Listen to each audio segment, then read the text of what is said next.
My husband and his brother bet on how long I'd last scrubbing their cars in the snow. 10 minutes before she cries, my husband laughed. Neighbors gathered to watch.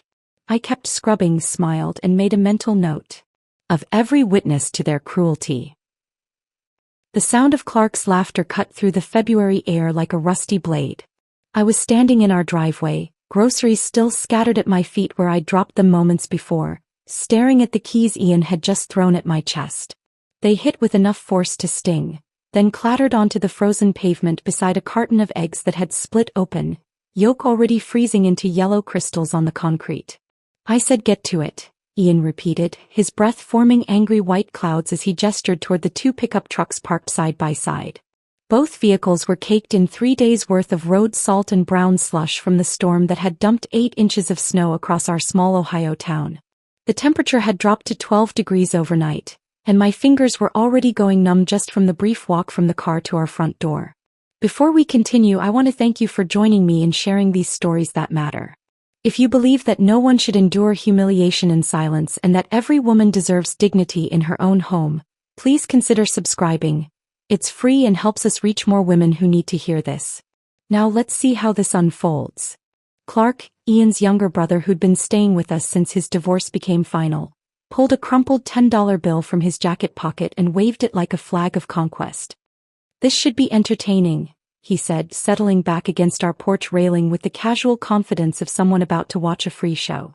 $10 says she cries before 10 minutes are up. Ian's response was immediate and brutal.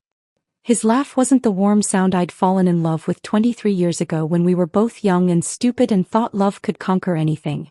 This laugh was sharp, calculated, designed to cut. 10 minutes? Clark, you're being generous. Look at her, already shivering, and she hasn't even started yet. 5 minutes, tops, before the waterworks begin. The worst part wasn't the bet itself. It was the way they were talking about me, like I wasn't standing right there, like I was some kind of entertainment they'd ordered for their Sunday morning amusement. Clark pulled out his phone and made a show of setting a timer. "This is going on social media," he announced. "Brothers predict wife's breakdown in real time." I bent down to retrieve the keys, my knees protesting as they hit the frozen ground. The metal was so cold it burned against my palm. As I stood back up, I caught sight of movement in my peripheral vision. Mrs. Patterson from next door had appeared on her front porch, coffee mug steaming in her hands like a prop in some twisted theater production. She was trying to look casual, but her eyes were fixed on our driveway with the intensity of someone watching a car accident unfold. "Morning, Helen," she called out with forced cheerfulness, her voice carrying that particular tone women use when they're pretending not to notice domestic drama playing out in broad daylight. The Johnsons from across the street emerged next, bundled in matching winter coats and making an elaborate show of checking their mailbox, despite the fact that no mail was delivered on Sundays. Janet Johnson kept glancing our way while her husband Bob shuffled through what was obviously yesterday's mail, both of them positioning themselves for the perfect view of whatever was about to unfold. Even teenage Jake Morrison from down the block had stopped his bike at the end of our driveway, one foot planted on the ground while he balanced on the pedal, his breath forming small puffs of vapor as he watched with the fascination only teenagers possess for adult dysfunction. "Looks like we've got an audience," Clark observed with obvious satisfaction. He raised his voice just enough to ensure the gathering neighbors could hear every word. "Helen's about to show us how tough she really is. Aren't you, Helen?" I walked toward Ian's truck first, a massive black Ford F-150 that he'd bought 3 months ago without consulting me, adding another $400 to our monthly expenses we couldn't afford. The bucket of soapy water I'd prepared earlier that morning sat beside the garage, steam rising from its surface in the frigid air. I dipped the sponge in and immediately felt the warmth leach out through my bare hands. "You forgot your gloves," Ian called out, his voice dripping with mock concern. "But I guess tough girls don't need gloves, right?" I could have gone inside to get gloves. I could have told them both to wash their own vehicles. I could have thrown the keys back at Ian's face and walked away. Instead, I knelt down on the frozen concrete beside the truck's front bumper and began scrubbing away the accumulated grime and salt. The cold hit me like a physical assault. The wet sponge seemed to absorb every bit of warmth from my hands within seconds, and the soapy water running down my arms felt like ice needles against my skin. But as the discomfort intensified, something strange began happening inside my head. The hurt and humiliation I'd expected to feel were there, but underneath them was something else entirely. A growing sense of clarity that felt almost detached from the physical misery of the moment. "Timer's running," Clark announced, holding up his phone so everyone could see the glowing numbers counting down. 8 minutes and 30 seconds left before she breaks. Mrs. Patterson shifted uncomfortably on her porch, and I caught her eye for just a moment. The expression on her face was one I'd never seen before, a mixture of embarrassment and something that might have been shame. She looked away quickly, suddenly finding her coffee mug extremely interesting. I moved methodically around Ian's truck, scrubbing each panel with deliberate care. The physical pain in my hands was becoming intense, a burning, aching sensation that shot up my arms with every movement.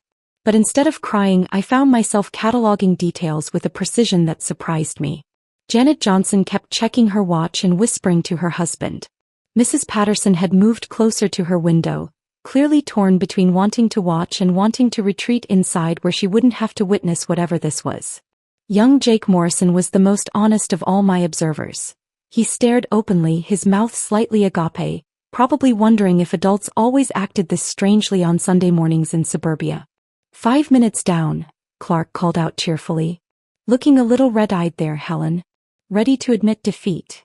I wasn't red-eyed from tears. The cold wind was making my eyes water, but that was different. I paused in my scrubbing just long enough to look directly at him and smile. Not the forced, polite smile I'd been wearing for years, but something new. Something that made Clark's confident expression falter just slightly. "Just getting warmed up," I said, and the steadiness of my own voice surprised me.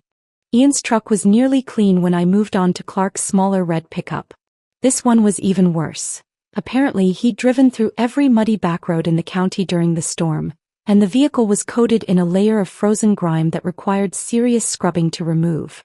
My hands were beyond numb now, moving almost independently of conscious thought, but that strange clarity in my mind was becoming stronger with each passing minute. "Timer's at 2 minutes, Clark announced, but his voice had lost some of its earlier enthusiasm. "She's actually going to do it, isn't she?" "Don't count your chickens," Ian replied, but he sounded less certain than before. "She's stubborn when she wants to be." Stubborn. 23 years of marriage, and that's how he described me to his brother while I knelt in the freezing cold, washing their vehicles like some kind of servant. Not strong, not determined, not even foolish. Stubborn. Like a mule that refused to move when beaten. The final minutes passed in a blur of repetitive motion and growing internal transformation. I finished Clark's truck with 30 seconds to spare on his arbitrary timer, then stood up slowly, every joint in my body protesting the extended time spent kneeling on frozen concrete. My hands were white and waxy looking, barely capable of gripping the dirty sponge. "Well, I'll be," Clark said, genuinely surprised as he looked at his phone. 10 minutes and she didn't shed a single tear. The gathered neighbors began dispersing, the show apparently over. Mrs. Patterson retreated inside without another word. The Johnsons finally headed back to their house, their mailbox exploration complete. Jake Morrison pedaled away, probably eager to tell his friends about the weird lady who washed trucks in the snow without crying. But I wasn't done cataloging. As each neighbor disappeared, I made mental notes. Who had watched with obvious discomfort? Who had seemed entertained? Who had looked away when things became too awkward to witness? These weren't just random observations. They felt important somehow, though I couldn't yet articulate why. Ian came down from the porch, his expression unreadable. For a moment I thought he might actually apologize, might acknowledge that what had just happened crossed some invisible line we'd never discussed but had always understood. Instead he picked up the bucket of dirty water and dumped it into the storm drain. "Not bad," he said as if he were commenting on the weather. "Though you missed a spot on my tailgate." Clark was already heading inside, counting his $10 with exaggerated disappointment. "Easy come easy go," he muttered. "Thought she'd break faster than that." I stood there for several long moments after they'd both gone inside, my hands slowly regaining sensation in painful, prickling waves. The trucks gleamed in the weak February sunlight, cleaner than they'd been in months. The evidence of what had just happened was already disappearing. The puddles of dirty water would freeze and be swept away by the next storm. The scattered groceries could be cleaned up. The physical discomfort would fade. But something else had changed that wouldn't be so easily erased. As I finally gathered up the split eggs and torn grocery bags, I realized that the woman who had started washing those trucks 10 minutes ago was not the same woman who had finished the job. The transformation wasn't dramatic or obvious. It was quiet, internal, fundamental. I had smiled through their cruelty not because I was strong, but because I was learning something important about the nature of power and humiliation and the long game of marriage. They thought they had broken me down, made me smaller, proven some point about hierarchy and control. They had no idea what they had actually done. Walking toward the house, my hands still burning with returning circulation, I realized I wasn't thinking about forgiveness or confrontation or any of the usual responses to marital cruelty. I was thinking about consequences. About the difference between immediate reaction and long-term strategy. About the fact that people who enjoy humiliating others in public have usually made themselves vulnerable in ways they don't even recognize. The bet was over, but the game was just beginning. And unlike Ian and Clark, I understood that the most dangerous opponents are the ones who smile while they're being underestimated.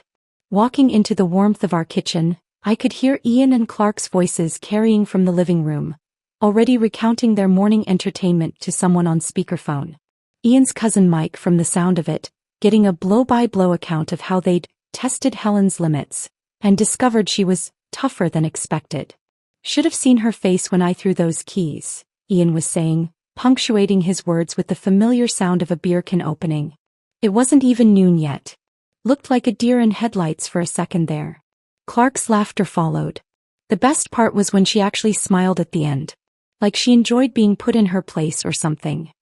I set the salvaged groceries on the counter with deliberate quietness, each item placed with the careful precision of someone who had learned to move through their own house like a ghost. The carton of eggs was a total loss, but I'd managed to save most everything else. Waste bothered Ian more than cruelty ever would. The conversation in the living room continued, and I found myself listening with a different kind of attention than I'd ever paid before. Not the hurt, anxious monitoring I'd done for years, waiting for my name to come up, dreading the moment I'd become the topic of ridicule. This was something else entirely. Clinical. Methodical. Like studying a specimen under a microscope. Helen's got her uses, Ian was explaining to Mike. Keeps the house running, handles all the bills, never complains about working overtime to cover my poker nights. But she's gotten a little too comfortable lately, you know? Sometimes you have to remind them who's in charge. The casual way he said it, like I was a pet that needed occasional discipline, made something crystallize in my chest. This wasn't the first time I'd overheard conversations like this, but it was the first time I'd listened without the accompanying knot of shame and self-doubt that usually came with Ian's public assessments of my worth. Clark chimed in with his own observations. She's been different since I moved in. Plus, accommodating. Remember how she used to apologize for everything? Now she just stares at you when you correct her. Yeah, I noticed that too, Ian agreed. Think she's going through one of those phases women get. Probably needs more structure, more clear boundaries. I continued unpacking groceries, my movements automatic while my mind cataloged this conversation alongside every other small humiliation I'd absorbed over the years. The dinner parties where Ian would interrupt my stories to correct details that didn't need correcting. The way he'd publicly second-guess my grocery choices, my driving, my clothes, my opinions on everything from politics to the weather. The phone conversation ended and I heard Clark ask, "So what's the plan for today?" "Game starts at 1. Helen can make us some of those stuffed peppers," Ian replied. "And keep the beers coming. It's the least she can do after making us wait around in the cold this morning." Making them wait. As if I'd been the one who'd orchestrated the entire degrading spectacle. I opened the refrigerator and stared at the contents, remembering suddenly how this particular dynamic had developed. It hadn't started with public humiliation and cruel bets. It had begun with smaller things, gentle corrections that had gradually become less gentle, suggestions that had become commands, jokes at my expense that had become the standard way Ian interacted with me in social settings. The pattern had been so gradual I'd barely noticed it happening. When we were dating, Ian had loved my independence, my quick wit, the way I could hold my own in any conversation. But somewhere along the way, maybe after the first few years of marriage, maybe after his promotion at the county office gave him a taste of authority he'd never had before, my independence had become something that needed to be managed rather than celebrated. The worst part was how I'd enabled it. Every time I'd chosen peace over confrontation, Every time I'd absorbed his criticism without pushing back, every time I'd laughed along with jokes that weren't actually funny, I'd been teaching him that this behavior was acceptable. More than acceptable, rewarded. But Ian hadn't created this dynamic alone. Clark's return to town 6 months ago had accelerated everything, turned what had been private dysfunction into public performance art. The brothers fed off each other's worst instincts, each one trying to prove something to the other about masculinity and control and the proper way to handle women who'd gotten too comfortable. I pulled out the ingredients for stuffed peppers, then paused. In the drawer beside the stove, underneath the usual collection of takeout menus and expired coupons, was a manila folder I'd been avoiding for weeks. Our financial records. The ones Ian had asked me to organize and file, claiming he was too busy to handle such mundane tasks. What he didn't know was that I'd been doing more than just filing. I'd been reading, studying, discovering things that painted a very different picture of our marriage than the one Ian presented to his friends and family. The truck titles, for instance. Both vehicles were registered in my name alone, something I'd never agreed to, never signed for, never even known about until I'd found the paperwork buried in a stack of other documents Ian had asked me to take care of. My signature was on the registration forms, but it wasn't my handwriting. The forgery was obvious once you knew to look for it, but who would think to look? Then there were the credit card applications. 7 different cards, all opened in the last 2 years, all in my name, all with my forged signature. The debt was staggering, over $30,000 I'd never spent, never even known existed. Ian had been using my spotless credit rating as his personal piggy bank, funding his poker games, his bar taps, his impulsive purchases. The loan applications were the worst discovery. A second mortgage on our house, a personal loan for $15,000, even a payday advance that was eating us alive with interest charges. All of it in my name, all of it forged, all of it making me legally responsible for debt I'd never incurred. Helen. Ian's voice called from the living room. Where are those beers? Coming, I called back, closing the financial folder and slipping it back into the drawer.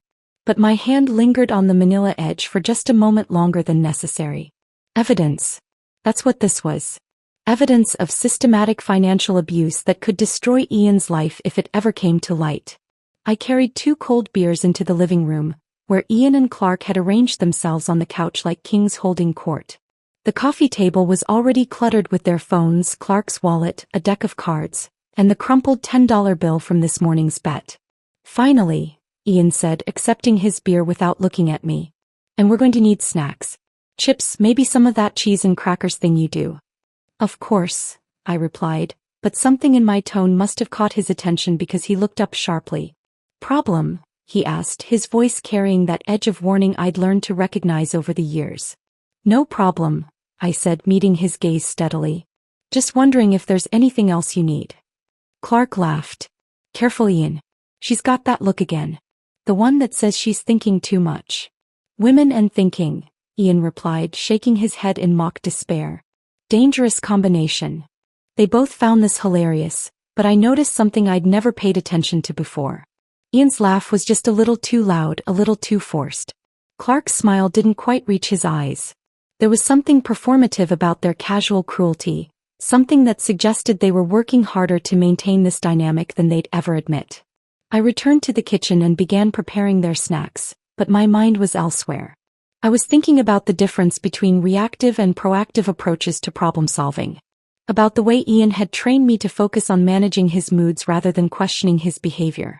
About how 23 years of marriage had taught me to be an expert at reading his emotional weather patterns while completely ignoring the systematic way he'd been undermining my financial independence. The stuffed peppers went into the oven, the cheese and crackers were arranged on a platter, and I delivered everything to the living room with the efficiency of someone who'd been performing these tasks for decades. But as I moved through these familiar motions, I was also cataloging information with the same precision I'd used to study our neighbors that morning. Ian's habits, his weaknesses, his assumptions about my compliance and ignorance, the way he'd made himself vulnerable by committing fraud in my name, by creating a paper trail that could destroy his reputation and his career if anyone ever bothered to investigate. Clark's dependencies, his reliance on Ian for housing, for money, for social connection. The way his own recent divorce had left him bitter and looking for targets to blame for his failures. The financial records hidden in my kitchen drawer. The neighbors who'd witnessed this morning's humiliation. The growing awareness that I'd been playing defense in a game where offense was not only possible but overdue.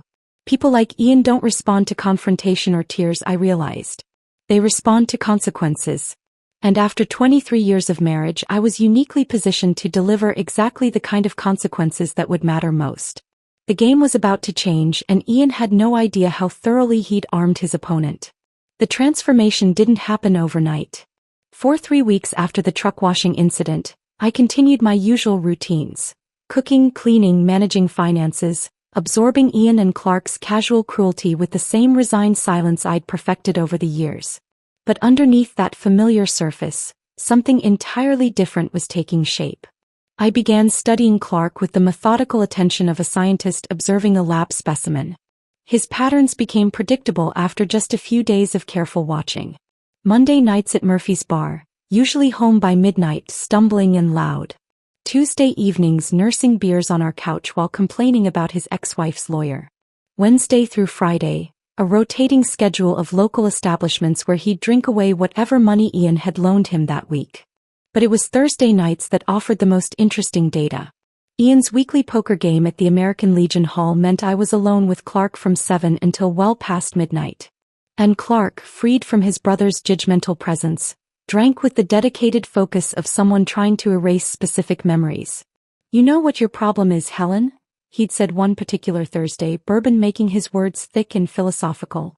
He was sprawled across our leather couch, his jacket thrown carelessly over the armrest, keys glinting from the front pocket. "You think too much. Women who think too much make themselves miserable."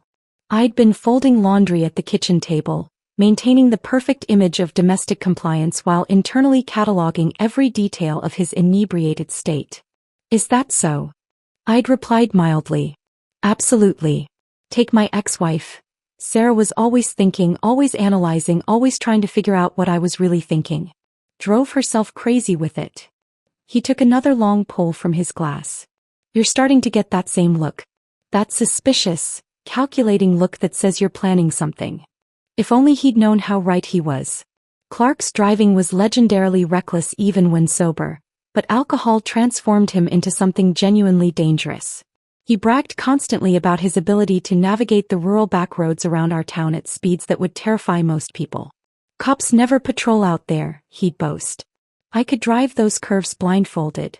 The irony wasn't lost on me that Clark's greatest source of pride would become the foundation of his downfall. The opportunity I'd been unconsciously waiting for arrived on a Thursday evening in March. Ian had left for his poker game with his usual collection of warnings about keeping Clark under control and making sure he didn't get into the good whiskey. Clark had responded by immediately heading for the good whiskey.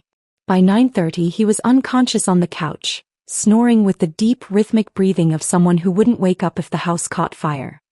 His keys had slipped from his jacket pocket and lay on the floor beside a glass that still held 2 fingers of Ian's expensive bourbon. I stood in the doorway for several minutes, watching the steady rise and fall of his chest, listening to the reliable pattern of his breathing. The garage was empty.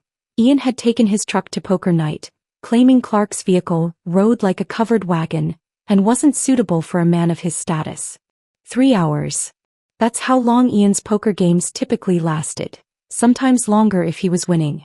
3 hours of uninterrupted access to Clark's truck, with Clark himself providing the perfect alibi by being unconscious in our living room.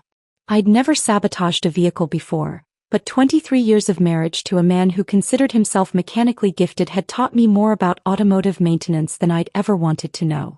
Ian's Saturday afternoons were always spent tinkering under the hood of one vehicle or another, usually with a beer in one hand and a wrench in the other, explaining every procedure to me whether I'd asked or not. The brake system was simpler than I'd expected. Not the dramatic movie-style cutting of brake lines that would result in immediate catastrophic failure, but something far more subtle and infinitely more plausible. A few loosened connections here, some fluid drained there, just enough to create delayed response time at high speeds, especially on the kind of winding back roads Clark loved to race down after a night of drinking. Working in the dim light of the garage, wearing Ian's old work gloves to avoid leaving fingerprints, I made the kind of careful adjustments that would pass casual inspection but fail under the stress of aggressive driving. Nothing that would harm Clark seriously. I wasn't a murderer, despite what Ian's behavior sometimes made me fantasize about. But enough to cause an accident significant enough to bring investigators, insurance adjusters, and all the scrutiny that comes with suspicious vehicle malfunctions. The most interesting discovery came entirely by accident. While returning Clark's keys to his jacket pocket, I felt the crinkle of paper and found myself holding a manila envelope that had been folded and stuffed into the inner pocket. Curiosity got the better of discretion and I carefully extracted the contents. Life insurance paperwork. A substantial policy, $200,000, that Clark had apparently taken out shortly after his divorce became final. But the really intriguing detail was the beneficiary information. Not his ex-wife, not his parents, not even a charity. Ian's name was typed clearly on the beneficiary line, with a handwritten note in the margin that read, "Only family I have left." I photographed every page with my phone, hands trembling slightly as I realized the implications.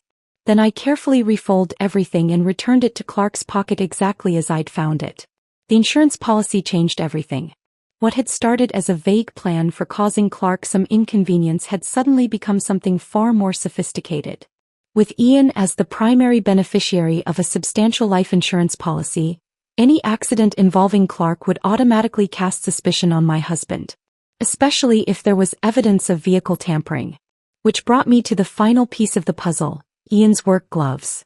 He'd left them in the garage after his last automotive project, stained with grease and brake fluid from working on his own truck the previous weekend. I'd used them during my sabotage work specifically because they already contained traces of automotive fluids, making them perfect for hiding additional evidence. After completing my work on Clark's brakes, I sealed the gloves in a plastic bag and buried them deep in Ian's toolbox, underneath months of accumulated junk, old receipts, broken tools, spare parts for projects he'd never finished. The kind of hiding place that would be discovered eventually by someone looking hard enough, but would appear to be Ian's clumsy attempt at concealing evidence. Every element was falling into place with a precision that surprised me. Clark's reckless driving habits, Ian's mechanical knowledge, the insurance policy that created perfect motive, the physical evidence that would point directly at my husband. All I had to do was wait for Clark to provide the final component, an accident serious enough to trigger an investigation. Returning to the house, I found Clark exactly as I'd left him, still unconscious on the couch. I covered him with a blanket and cleaned up his whiskey glass, erasing any evidence that I'd been anywhere other than the kitchen, doing the kind of domestic tasks Ian expected me to be occupied with during his absences. When Ian returned from poker night 3 hours later, slightly drunk himself and in a good mood from winning $40, he found me reading in bed and Clark snoring peacefully on the couch. "How was he tonight?" Ian asked, loosening his tie with the satisfied air of a man whose evening had gone exactly as planned. "Quiet," I replied, not looking up from my book. "Fell asleep watching television around 9. "Good. Maybe he's finally learning to pace himself." If Ian had known that his brother was now driving a vehicle with compromised brakes, or that evidence linking Ian himself to potential sabotage was hidden in his own toolbox, or that he was the primary beneficiary of an insurance policy that would make him the prime suspect in any accident involving Clark, he might have been less satisfied with how the evening had gone. But Ian had always underestimated me. He saw compliance where there was calculation, submission where there was strategy. And that fundamental misunderstanding was about to become the foundation of his destruction. The pieces were in place. Now all I had to do was wait for Clark to drive himself into the trap I'd so carefully constructed. I was folding Ian's shirts when the phone rang at 11:47 p.m. on that Tuesday in late March. The caller ID showed Mercy General Hospital, and for one terrible moment, I wondered if I'd miscalculated, if my careful sabotage had been more devastating than intended. "Mrs. Davidson? This is Nurse Kelly from Mercy General. Your brother-in-law Clark Davidson has been in an accident. He's conscious and stable, but he's asking for family." Relief flooded through me so intensely that I had to sit down on the edge of our bed. How badly is he hurt?" "Broken ribs, possible concussion, some lacerations from the glass. The doctor wants to keep him overnight for observation, but he should be fine." The truck took the worst of it. Ian was already reaching for his jacket before I'd even hung up the phone. "I'll drive," he said, his face pale with genuine concern. For all their toxic dynamics, the brothers did care about each other in their own dysfunctional way. The emergency room at Mercy General smelled like disinfectant and desperation. Clark looked smaller than usual in the hospital bed, his face marked with angry red scratches and his left arm in a sling. But his eyes were alert, and when he saw Ian, his expression immediately hardened. "About time you showed up," Clark said, his voice hoarse but strong enough to carry accusation. "I came as soon as Helen called," Ian replied, pulling up a chair beside the bed. "What the hell happened out there?" Clark's gaze shifted between Ian and me, something calculating flickering behind his pain medication-dulled eyes. "Funny thing," he said slowly. "Brakes just failed. Right there on that curve by Miller's farm. You know, the one where you always said someone was going to get themselves killed someday." The casual way he said it made Ian flinch visibly. "Christ, Clark. You're lucky to be alive. That curve's taken out 3 cars in the last 5 years." "Yeah. Lucky." Clark's tone suggested he didn't feel particularly fortunate. Officer Martinez seemed real interested in the brake failure. "Said they don't usually just fail like that on a truck that's only 2 years old." I watched this exchange with the careful attention of someone monitoring a chemistry experiment. The tension between the brothers was palpable, but it wasn't the usual competitive banter they typically engaged in. This was something darker, more suspicious. A uniformed police officer appeared in the doorway, young, Hispanic, with the kind of methodical manner that suggested he took his job seriously. "Mr. Davidson? I'm Officer Martinez. I responded to your accident tonight. Mind if I ask you a few questions?" Clark nodded, but his eyes never left Ian's face. "Ask away. Can you walk me through what happened? Starting from when you left Murphy's bar." "Left around 10:30, maybe 10:45. Wasn't drunk if that's what you're thinking. Had 3 beers over 4 hours. I know my limits." Clark shifted painfully in the bed. "Took Highway 9 toward home like I always do. Hit that curve by Miller's place, touched the brakes to slow down for the turn and, nothing. Pedal went straight to the floor." Officer Martinez made notes on a small pad. "Had you noticed any problems with the brakes lately? Any unusual sounds, grinding, pulling to one side?" "Nothing. Truck was running fine." Clark's gaze sharpened as it fixed on Ian again. "Course, Ian here's always telling me I should get better about maintenance. Always offering to take a look under the hood, you know? Real helpful brother." The implication hung in the air like smoke.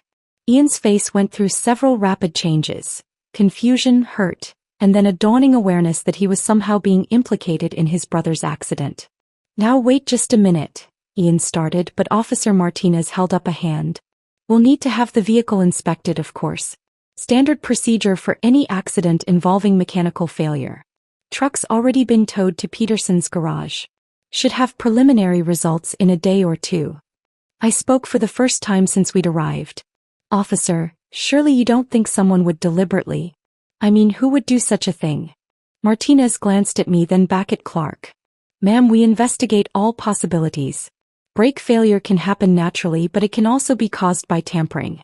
We'll know more once the mechanic takes a look." The next 48 hours passed with excruciating slowness. Ian spent most of the time pacing around our house, alternating between worry about Clark's condition and growing anxiety about the police investigation. He called Peterson's garage twice on Wednesday, demanding updates that weren't available yet. "They're treating this like a crime scene," he complained to me Wednesday evening. "Acting like someone deliberately tried to hurt Clark. It's ridiculous. Maybe they have to investigate everything these days," I replied, not looking up from the dinner I was preparing. "Liability issues, insurance requirements. I'm sure it's just routine." But I could see the doubt creeping into Ian's confidence. The casual arrogance that usually characterized his interactions with authority figures was being replaced by something that looked suspiciously like fear. The call came Thursday afternoon while Ian was at work.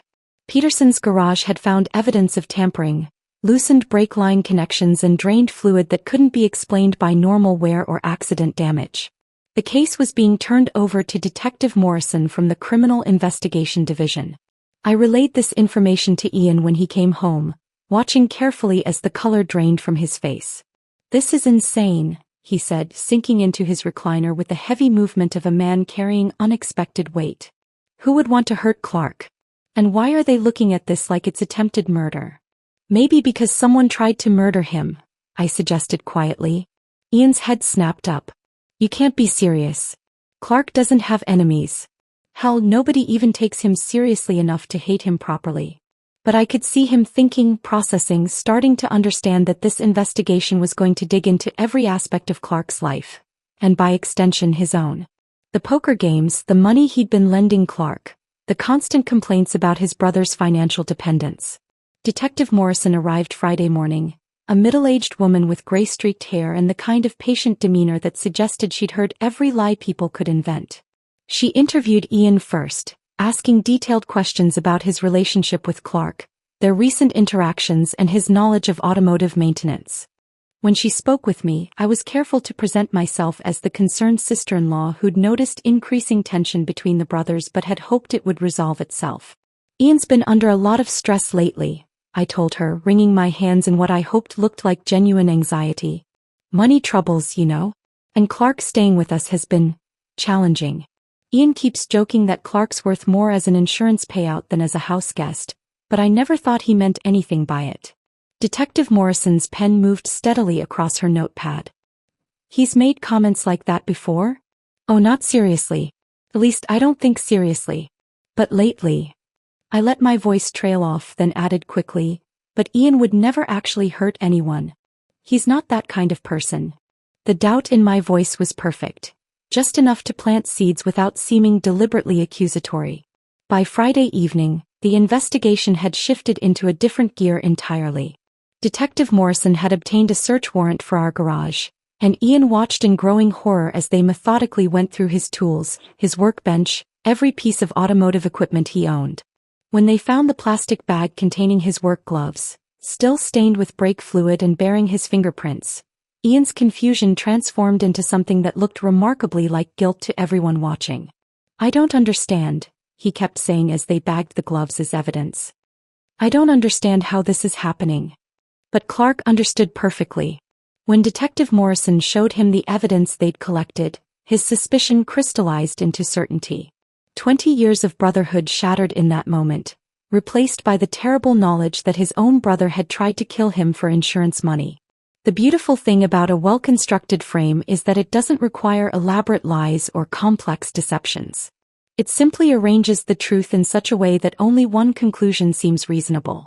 And watching Ian's world collapse under the weight of circumstantial evidence that pointed directly at him, I finally understood what justice could look like when you stopped waiting for someone else to deliver it. The phone call from Ian's supervisor came Monday morning at 8:15, just as I was pouring coffee into my favorite blue mug, the one Ian had always claimed was too fancy for everyday use. County Administrator Patricia Williams spoke with the clipped efficiency of someone delivering unpleasant news she'd rather avoid. Mrs. Davidson, I'm calling to inform you that Ian has been placed on administrative leave, effective immediately. Given the ongoing criminal investigation, the county feels it's necessary to distance itself from any potential liability. I thanked her politely and hung up, then sat at our kitchen table listening to the silence that followed. 20 years of steady employment, gone with a single phone call.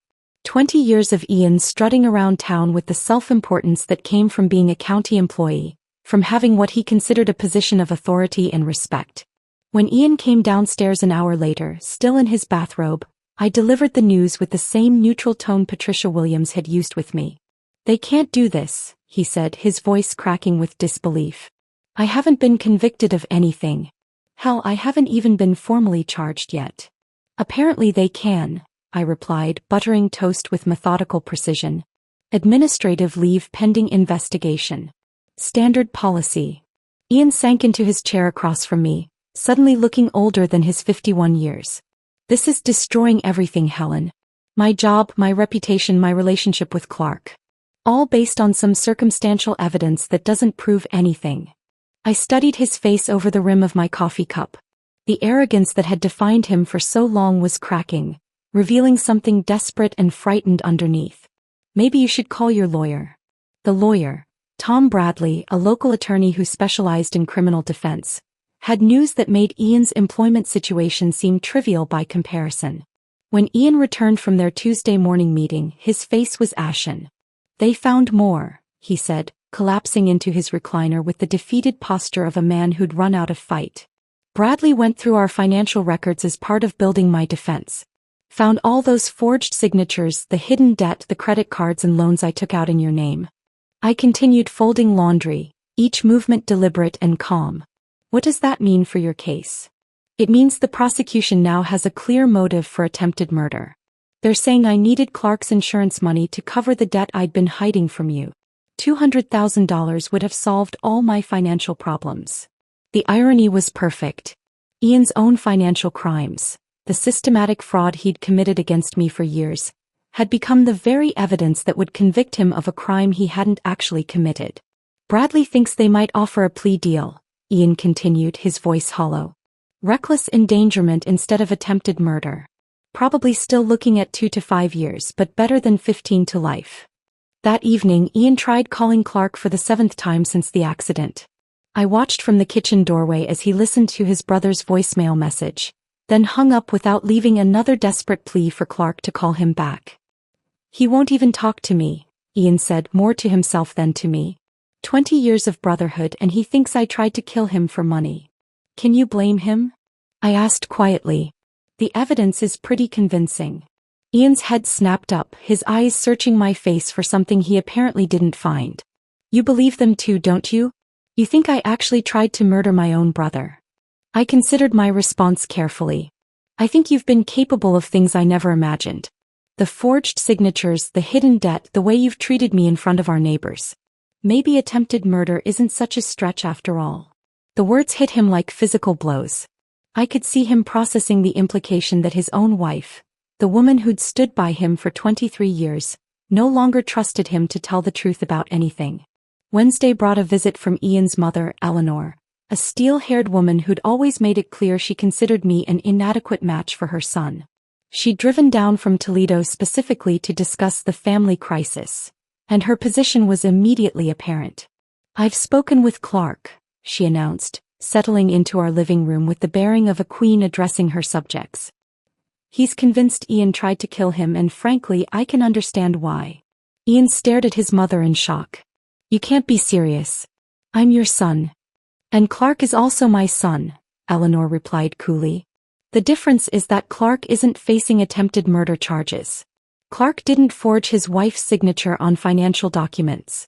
Clark didn't create a mountain of debt and then conveniently position himself to inherit a substantial insurance payout. The family meeting deteriorated from there. Eleanor made it clear that she was supporting Clark emotionally and financially through his recovery, while Ian could expect no such assistance. You've made your bed, she told him as she prepared to leave. Now you'll have to lie in it. After she left, Ian sat in stunned silence for nearly an hour. When he finally spoke, his voice was barely above a whisper. Even my own mother thinks I'm guilty. Thursday morning brought the official charges. Detective Morrison called to inform us that the district attorney's office had filed formal charges of attempted murder, fraud, and forgery. Ian's arraignment was scheduled for the following Monday. This is really happening, Ian said after I'd relayed the detective's message. They're actually going to put me on trial for trying to kill Clark. That afternoon, I made my own appointment with Tom Bradley. As Ian's wife, I had every right to understand the legal implications of his case, particularly given that my forged signatures had become central evidence in the prosecution's motive theory. Bradley was frank about Ian's prospects. The physical evidence is circumstantial but compelling. The financial evidence provides clear motive. And Clark's testimony about Ian's access to the vehicle and knowledge of automotive repair makes for a convincing narrative. What are his chances? I asked. Honestly, not good. The prosecution has built a solid case. Ian's best hope is probably that plea deal I mentioned to him. Friday evening, as Ian sat at our kitchen table reviewing the formal charges with the desperate intensity of a student cramming for a final exam, I made my decision. Ian, I said, setting a manila envelope beside his papers. We need to talk. He looked up, hope flickering in his eyes. Did Bradley call? Is there new evidence? I opened the envelope and removed the divorce papers I'd had prepared 3 days earlier. I can't do this anymore, I said simply. I can't pretend to support you through a trial where you'll be testifying about your character while I know exactly what kind of man you really are. Ian stared at the papers as if they were written in a foreign language. Helen, you can't leave me now. I need you to testify on my behalf, to tell them I would never hurt Clark. But you did hurt Clark, I replied, my voice steady despite the magnitude of what I was saying. Maybe not with brake tampering, but you hurt him. Just like you've been hurting me for years. That's different. That's marriage. That's how relationships work when you've been together as long as we have. The casual dismissal of decades of emotional abuse, delivered with such matter-of-fact certainty, crystallized everything I'd been feeling since that snowy morning when he'd made me wash trucks while neighbors watched. No, Ian. That's not how relationships work. That's how abuse works. And I'm done being your victim. That weekend, word of the divorce filing spread through our small town with the speed that only truly shocking news can achieve. By Monday morning, I'd received 3 unexpected visitors. Mrs. Patterson came first, carrying a casserole and an expression of deep regret. I should have said something that day, she admitted, standing awkwardly on my front porch. It wasn't right what they did to you. I knew it then, but I didn't want to get involved. Janet Johnson followed Tuesday evening, bringing homemade cookies and a similar apology. Bob and I talked about it for weeks afterward, she said. We both felt terrible for just standing there watching. We should have spoken up. Even Jake Morrison's mother, Lisa, stopped by Wednesday afternoon. Jake told me what he saw that morning, she said. He's been asking questions about why adults would treat each other that way. I wanted to tell you that if you ever need anything at all, we're here. The irony wasn't lost on me. The same neighbors who'd gathered to watch my humiliation were now lining up to offer support and solidarity. They'd witnessed Ian's casual cruelty that February morning, and while they'd done nothing to intervene at the time, they apparently remembered exactly what they'd seen. By Thursday, the local newspaper had picked up the story. County employee charged in brother's crash, read the headline, accompanied by a photo of Ian being led into the courthouse for his arraignment. The article mentioned the divorce filing, the financial fraud, and the insurance policy that provided motive for the alleged attempted murder. Ian called me from jail after his bail hearing. Helen, please. I need you to reconsider the divorce. I need character witnesses, people who can testify that I'm not capable of attempted murder. I listened to his plea with the same patience I'd shown while scrubbing his truck in the snow, letting him exhaust himself with promises and explanations and desperate bargaining. When he finally fell silent, I spoke quietly into the phone. You didn't need to hurt Clark to prove you were capable of hurting people, Ian. You already hurt me. For 23 years you hurt me. And you did it in front of anyone who cared to watch. The line went quiet for a long moment. Then Ian said, So this is my punishment? You're going to let me go to prison for something I didn't do? No, I replied. This is my freedom. What happens to you is just consequences. I hung up the phone and stood in the silence of my kitchen for several long minutes, listening to the absence of Ian's voice. Outside my new apartment window, autumn leaves drifted past in lazy spirals, marking the passage of time since that snowy February morning when everything had changed. The apartment was small, just 800 square feet compared to the sprawling house Ian and I had shared for over 2 decades, but every inch of it belonged to me. No more walking on eggshells around someone else's moods, no more measuring my words to avoid triggering an outburst, no more pretending that casual cruelty was just how marriage works.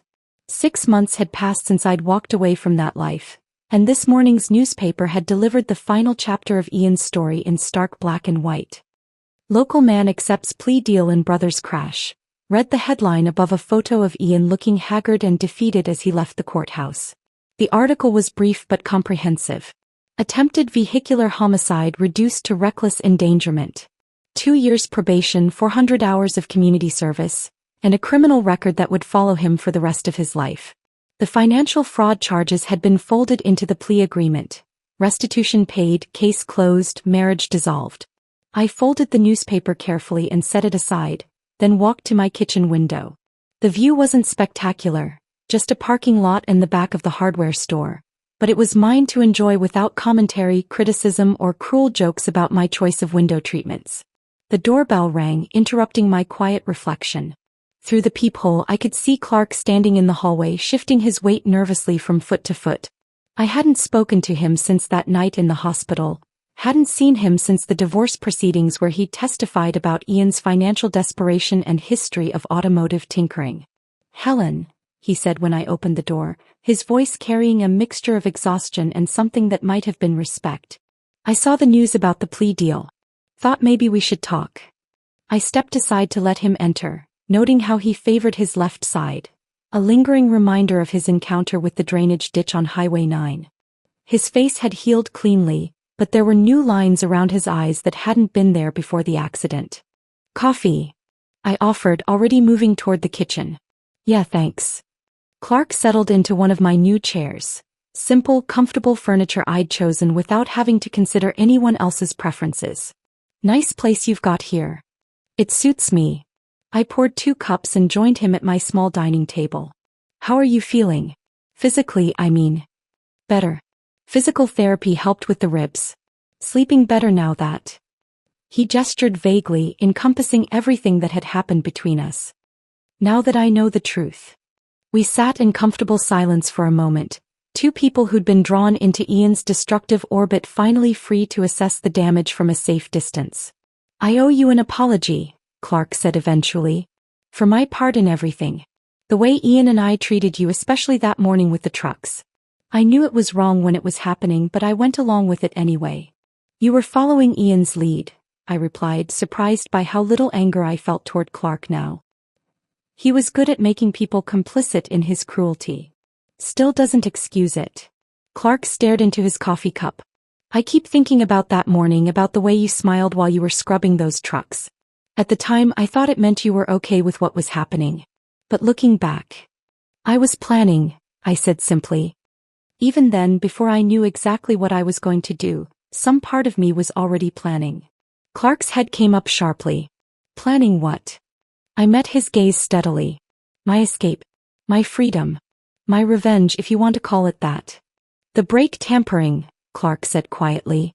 "That was you. It wasn't a question, and I didn't treat it like one. Ian created the motive, the means, and the opportunity. I just arranged things so the evidence pointed in the right direction."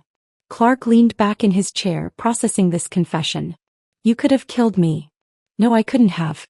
I'm not a murderer, Clark. I calculated exactly how much damage would be done, what kind of accident would result. Enough to bring investigators, not enough to seriously harm you. But you let Ian take the blame for something he didn't do." "Ian took the blame for something he was capable of doing," I corrected. "The financial fraud was real. The pattern of abuse was real. The fact that he'd positioned himself to benefit from your death was real. I just helped justice find its way to the right conclusion." Clark was quiet for a long time, working through the implications of what I'd told him. Finally, he asked, "Why are you telling me this now?" "Because it's over. Ian can't hurt either of us anymore, and you deserve to know the truth." I paused, considering my next words carefully. "And because I needed someone to understand that the woman who smiled while washing trucks in the snow wasn't weak or broken. She was dangerous." A slow smile spread across Clark's face. "You know what? Good for you. Ian had it coming, and we both know it. You're not going to turn me in? For what?" "Ian pled guilty to reckless endangerment. Case closed. Besides," Clark's smile widened, "I'm not exactly the victim here, am I? You saved my life by getting me away from Ian before he really did try to kill me." After Clark left, I walked through my apartment with new eyes. Every piece of furniture, every decoration, every decision about how to arrange my space. All of it chosen freely without consultation or compromise. The financial settlement from the divorce had been substantial once Ian's hidden assets were discovered and liquidated. Both trucks, legally registered in my name despite Ian's forgery, had sold for enough to pay off his fraudulent debts with money left over. The irony of Clark's insurance settlement helping fund my new beginning wasn't lost on me. $25,000. Clark's decision to settle with the insurance company rather than pursue a lawsuit had covered my moving expenses and the deposit on this apartment. That afternoon, I drove through my old neighborhood, past the house where Ian and I had played out the final act of our marriage that snowy February morning. A for sale sign stood in the front yard, and I felt a strange sense of closure seeing it. Ian had been forced to sell when he couldn't make the mortgage payments without his county salary. Mrs. Patterson was working in her garden when I pulled up to the curb. She looked up, recognized me, and walked over with the careful courtesy of someone who'd learned important lessons about minding her own business. "Helen, how are you? You look wonderful." I did look wonderful, I realized. Better than I had in years. "I'm doing very well, thank you. How's the neighborhood?" "Quieter," Mrs. Patterson said diplomatically. "The new family that bought the Johnsons' place is lovely. Young couple with twin boys. Very polite." We talked for a few more minutes about inconsequential things. The weather, changes in the neighborhood, her grandson's upcoming graduation. But underneath the pleasant small talk was an acknowledgement of everything that had happened, everything we'd both witnessed and learned from. As I drove away, I caught sight of Jake Morrison, no longer a teenager but a young man now, washing his car in his parents' driveway. He looked up as I passed, raised his hand in a brief wave, and I wondered what lessons he'd carried from that February morning when he'd watched two grown men humiliate a woman for their entertainment. That evening, I sat on my small balcony with a glass of wine, watching the sun set over a town that had reshaped itself around Ian's scandal. He'd become the cautionary tale parents told their children, the example wives cited when their husbands pushed too far, the proof that consequences could find anyone anywhere, if the right person decided to deliver them. I wasn't angry anymore. That revelation had come gradually over the past 6 months, the rage and resentment slowly dissolving as I built a life that belonged entirely to me. Ian had tried to make me small, insignificant, disposable. Instead, he'd created someone capable of patience, planning, and perfectly executed revenge. The woman who'd smiled while scrubbing trucks in the snow had been planning her escape the whole time, even if she hadn't known it yet. And now, sitting in the quiet sanctuary of her new life, she could finally appreciate the elegant symmetry of it all. People forget words, but they never forget how you made them feel. Ian had made me feel powerless for 23 years. Now he understood exactly what powerlessness felt like, and he'd have 2 years of probation to think about how he'd earned it. The neighbors who'd witnessed my humiliation that February morning had become witnesses to something else entirely, proof that sometimes the quiet ones are the most dangerous of all. If this story of calculated revenge had you holding your breath, hit that like button right now. My favorite part was when Helen calmly handed Ian those divorce papers while he begged for her support. What was your favorite moment? Drop it in the comments below. Don't miss more jaw-dropping stories like this. Subscribe and hit that notification bell so you never miss an upload. My husband started switching my medicine, thinking I wouldn't notice. I stayed silent, waiting, until the day someone else took them by mistake, and collapsed. Panic set in, lies unraveled, and I realized the pills were just the beginning. He wasn't just changing my medicine, he was changing my fate. The pill looked wrong in my palm. I stared at it, frozen in our sun-drenched kitchen, as the realization crashed over me like ice water. My fingers trembled as I held what should have been my daily thyroid medication, the one I'd taken faithfully for years, but something was off. The weight, the subtle texture, even the faint medicinal smell that normally accompanied it. All wrong. "Something the matter, Elaine?" Andrew's voice cut through my thoughts, deceptively casual as he leaned against our marble countertop. 6 months into our marriage and I suddenly felt like I was looking at a stranger. I met his gaze and made a split-second decision that would change everything. I smiled, raised the pill to my lips and swallowed it with a sip of water. "Nothing at all," I lied, matching his casual tone. "Just thinking about all those charity board meetings today." His shoulders relaxed slightly, so subtle most would miss it, but I'd become an expert at reading Andrew's micro-expressions over our whirlwind relationship. That tiny tell confirmed everything. My husband was tampering with my medication and he was relieved I hadn't noticed. The symptoms had been building gradually over weeks. Exhaustion that sleep couldn't cure, mental fog that made simple tasks confusing, heart palpitations that woke me at night. At first, I blamed stress from managing my family's foundation. When I mentioned scheduling a doctor's appointment, Andrew had quickly offered to pick up my prescription refill himself. "No need to add another errand to your busy schedule," he'd insisted with that charming smile that had first captured my attention at the museum fundraiser where we met. Now that smile seemed practiced, calculated.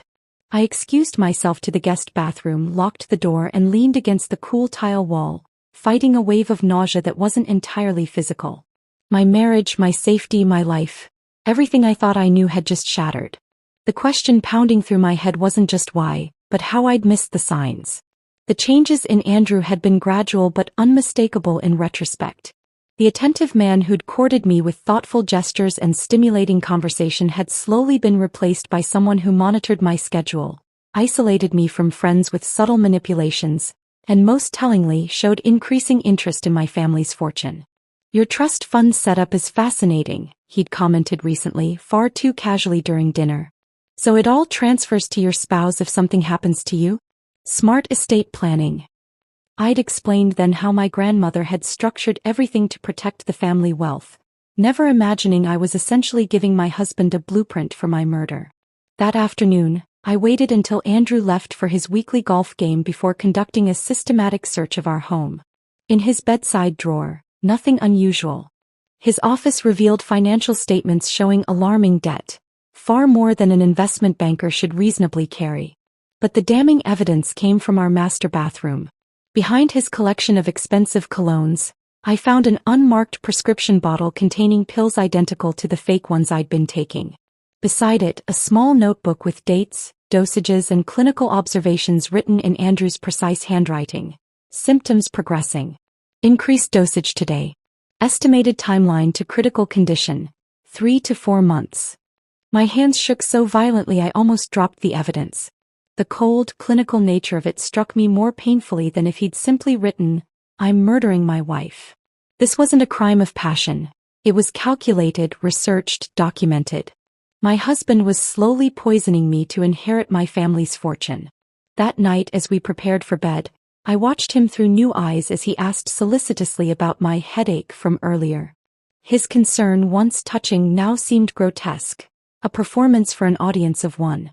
A performance designed to mask his true intentions until my health deteriorated enough that my death would seem natural, expected. "I'm thinking of visiting my sister next weekend," I mentioned, testing his reaction. The flicker of alarm in his eyes confirmed my suspicions. "You've been so tired lately. Are you sure that's wise?" His hand rested on my shoulder, gentle but possessive. "Perhaps you're right," I conceded, noting how relief softened his features. After he fell asleep, I slipped out of bed and crept to the guest room, where I began the first entry in what would become my insurance policy. A detailed journal documenting every fake pill, every symptom, every suspicious comment or behavior. I wrote until dawn broke, emptying 6 months of growing doubts onto the pages. The next day, I visited a pharmacy across town, explaining that I needed an emergency refill because I'd accidentally dropped my pills down the sink. The pharmacist was sympathetic, especially when I mentioned my thyroid condition. With my actual medication secured, I developed a system. I would appear to take Andrew's counterfeit pills each morning, then take my real medication when alone. I converted an old makeup compact into a hiding place for my daily pills, keeping it in my purse where Andrew never looked. At night, I flushed his fake pills down the toilet at my office rather than at home in case he checked our plumbing. In the following days, I carefully cultivated the image of a dutiful wife experiencing concerning health issues. I mentioned fatigue at appropriate intervals, canceled lunch with friends citing not feeling well, and researched the symptoms of the poisoning he expected. I performed weakness while gathering strength, knowing each perfect performance brought me closer to understanding the full scope of his plan. The mask he wore was flawless: concerned husband, attentive caretaker, a man terribly worried about his declining wife. But my mask was better. Behind my facade of gradual illness and naive trust, I was building my case methodically, gathering evidence day by day. I didn't know yet how this would end, but I was certain of one thing. Andrew had gravely underestimated the woman he married. I wasn't just fighting for my life, I was reclaiming it one counterfeit pill at a time. Sitting in our sunroom with my secret journal hidden beneath a gardening magazine, I found myself staring at our wedding photo on the side table. Andrew looked so handsome in his tailored suit, his arm wrapped protectively around my waist. My smile was radiant, hopeful. The smile of a woman who thought she'd found her forever partner after years of cautious dating. Now that same photo felt like evidence from a crime scene. We met at precisely the right moment. Andrew had told me that night at the museum fundraiser, his blue eyes twinkling in the chandelier light. I'd been fresh from a broken engagement, vulnerable and questioning my judgment. He'd appeared like a dream, attentive, cultured, seemingly successful, and so very interested in everything about me. The whirlwind romance that followed swept me off my feet before I could catch my breath. Looking back, I could now spot the calculation in what I'd mistaken for spontaneity. Andrew had researched me before our chance meeting. He knew about my family's manufacturing fortune, about my position on the museum board, even my favorite wine. What I'd interpreted as serendipity had been strategic planning. "Tell me about that financial advisor you mentioned," my best friend Sarah had asked over lunch 3 months into my relationship with Andrew. "Something about his investment strategy didn't sound right when you described it." I dismissed her concerns, attributing them to her natural protectiveness. "He's just aggressive with growth stocks. Not everyone plays it safe like your husband." Now I remembered the flash of irritation that had crossed Andrew's face when I mentioned declining his suggestion to consolidate our accounts shortly after our engagement. "It would be more efficient," he'd insisted, quickly recovering his customary charm when I hesitated. "But of course, whatever makes you comfortable, darling." Our wedding had been a lavish affair at my family's estate. Andrew's idea, though he'd made it seem like mine. "You deserve to be celebrated properly," he'd said, dismissing my suggestion of a smaller ceremony. I recalled now how he'd charmed my elderly relatives, memorizing details about their lives, finding subtle ways to mention the success of his investment firm. The morning after our wedding, he'd received a phone call that pulled him onto the balcony of our suite. I'd been half asleep but now remembered the harsh whisper. "I said I'll have it. The marriage is final now. You'll get your money." When I'd asked later, he'd claimed it was a difficult client, laughing about honeymoon interruptions. I forced myself back to the present, closing the journal as I heard Andrew's key in the front door. Right on schedule, he'd been remarkably predictable since I'd begun monitoring his patterns. I quickly arranged myself on the couch, a blanket over my legs, my face composed into an expression of weariness. "Elaine?"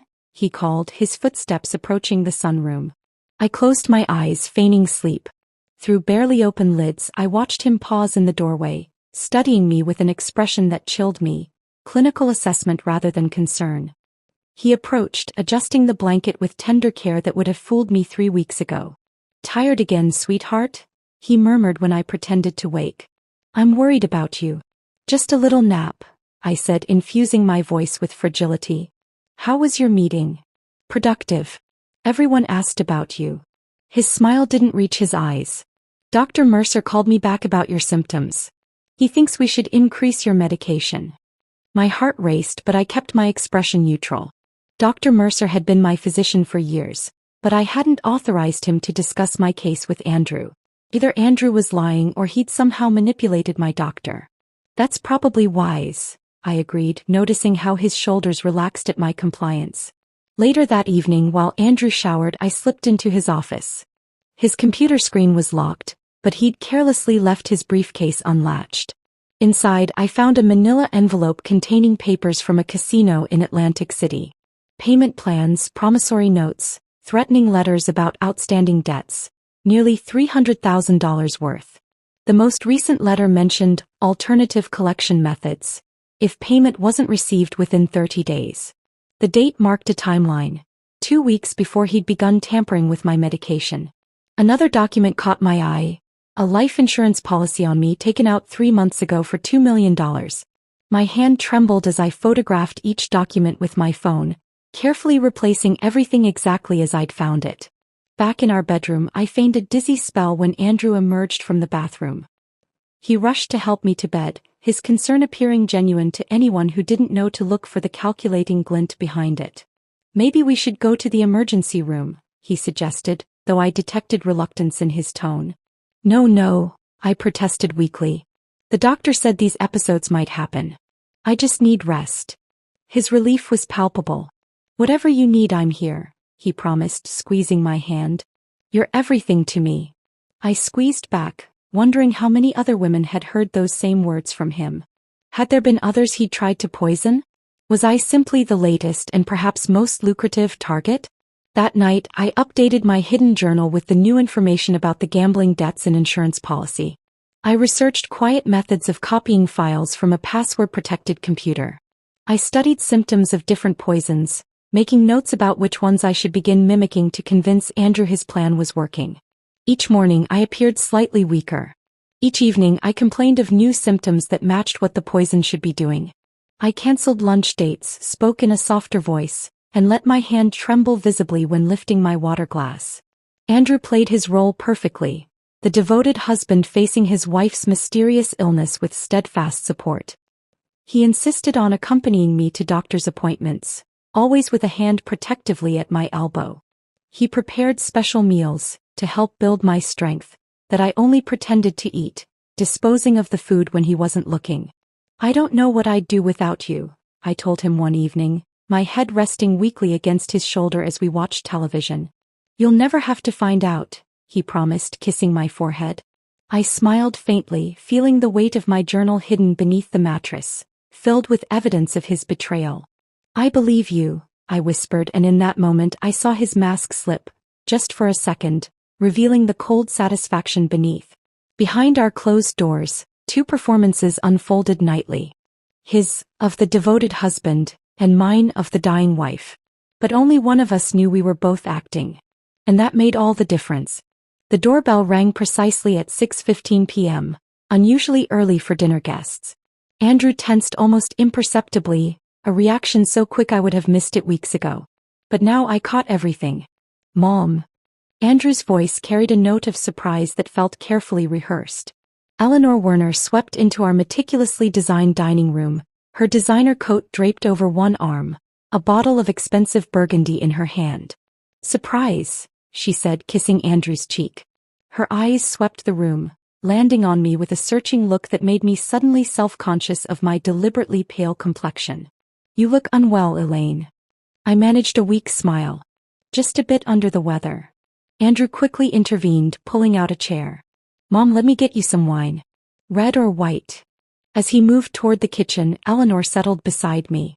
Her perfume, a classic Chanel No. 5, was familiar, expensive, methodical. Just like her son. "I was in the neighborhood," she explained, though we both knew her neighborhood was 3 hours away.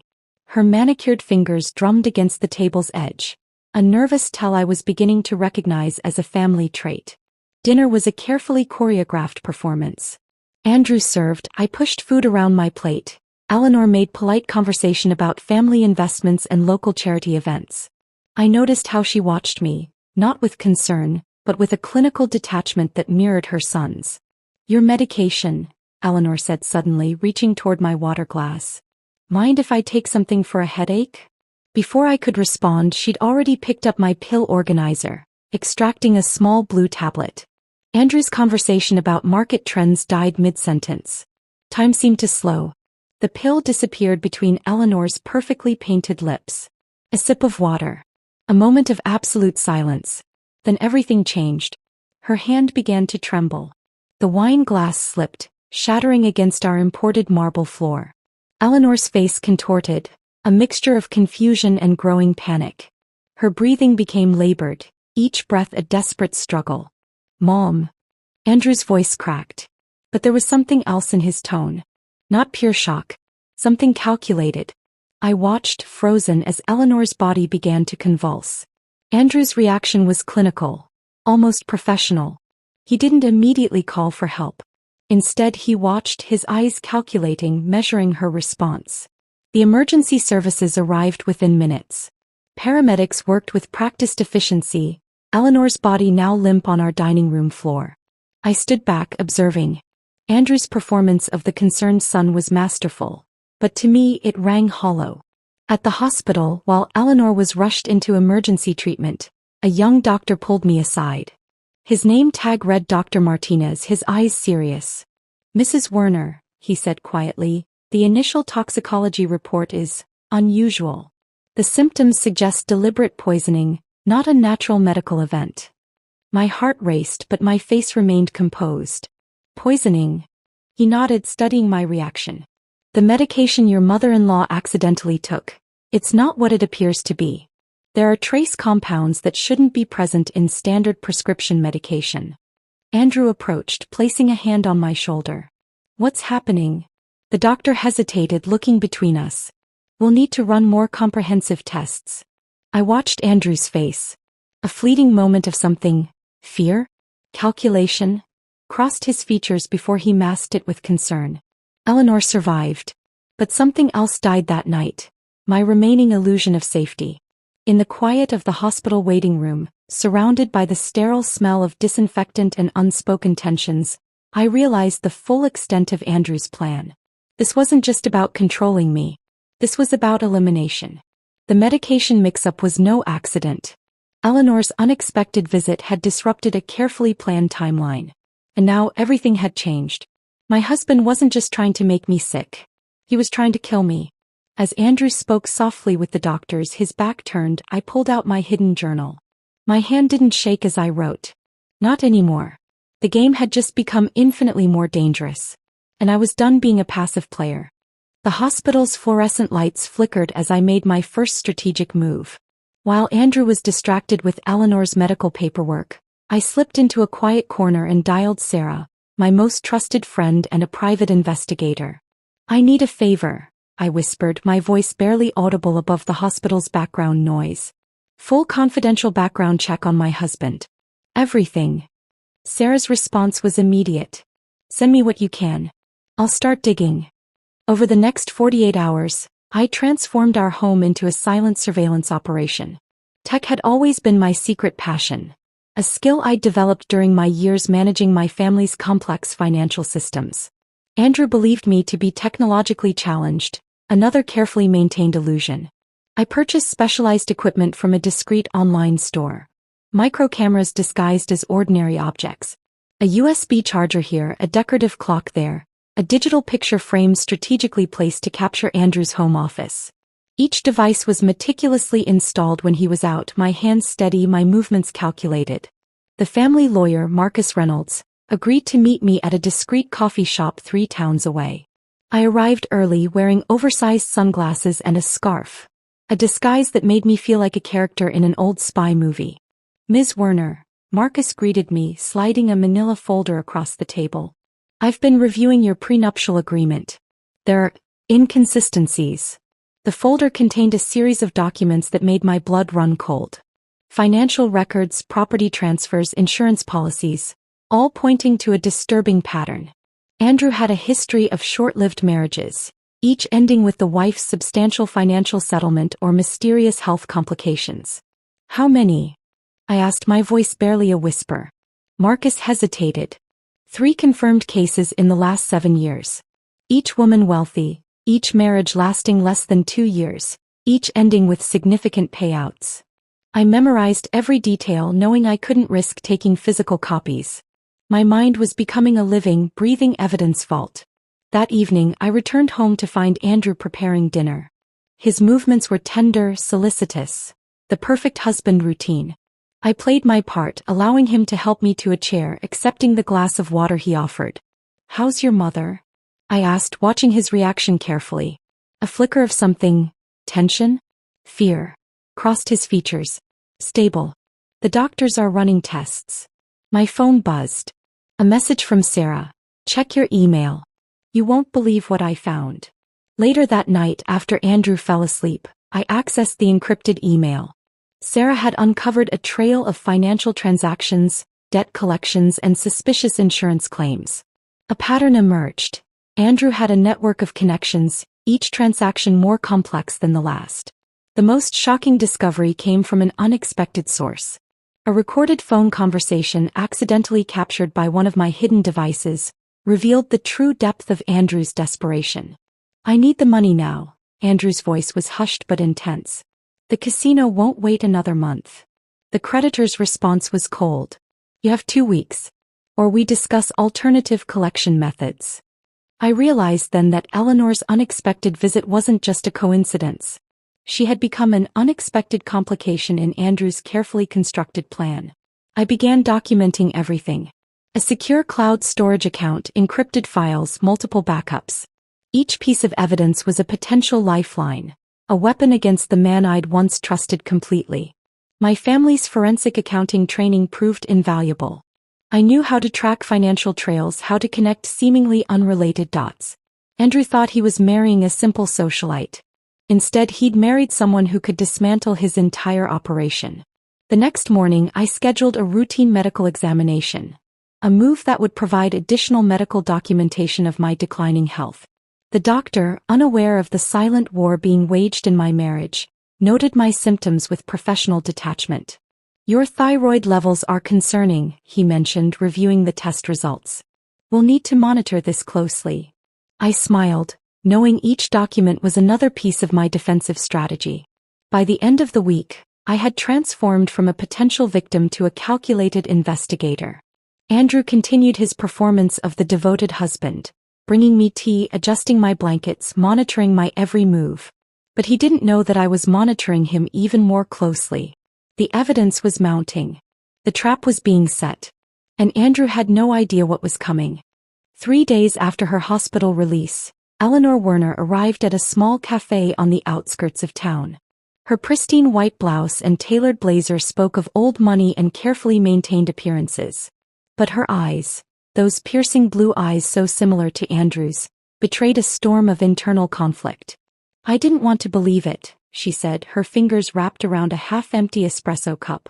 The tremor in her hand was barely perceptible, but I noticed. We were alike in that way, masters of subtle observation. I studied her carefully. This wasn't a woman easily broken. This was a woman reassessing her entire understanding of her son. Tell me everything, I prompted softly. Eleanor's laugh was bitter, unexpected. Everything? Where would I even begin? The story unfolded like a carefully choreographed dance of revelation. Andrew wasn't her biological son, a fact she'd kept hidden for decades. Adopted as an infant, he'd always been different. Calculating. Ambitious in a way that went beyond normal familial drive.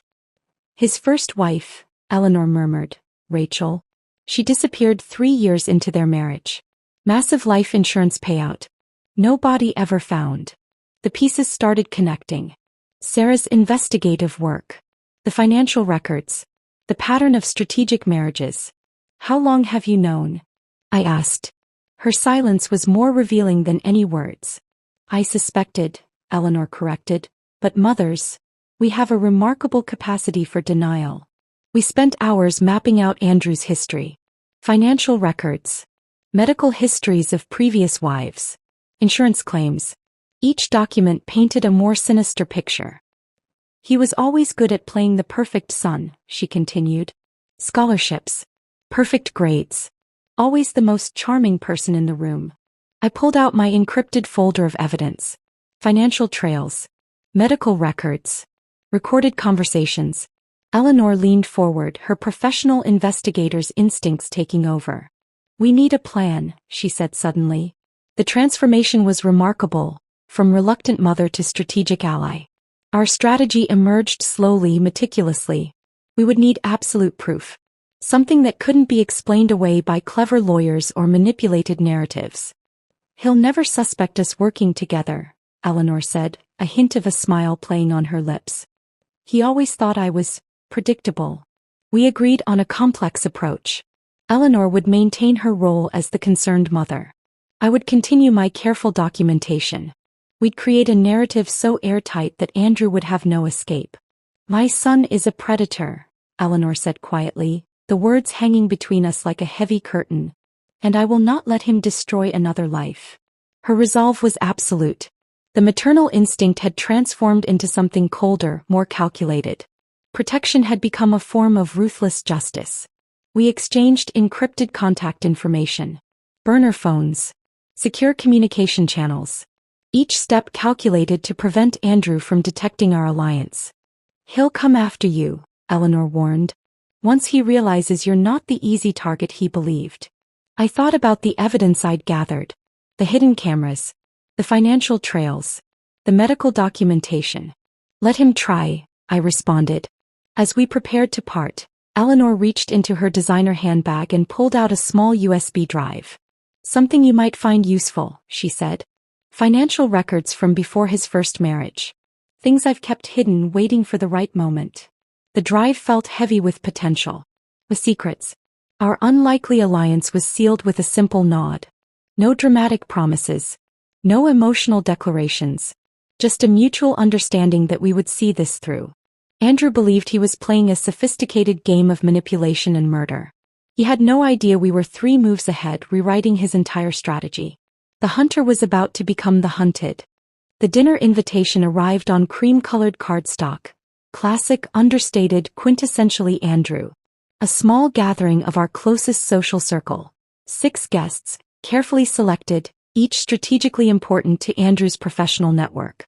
I studied the invitation, my hand deliberately trembling as I set it down.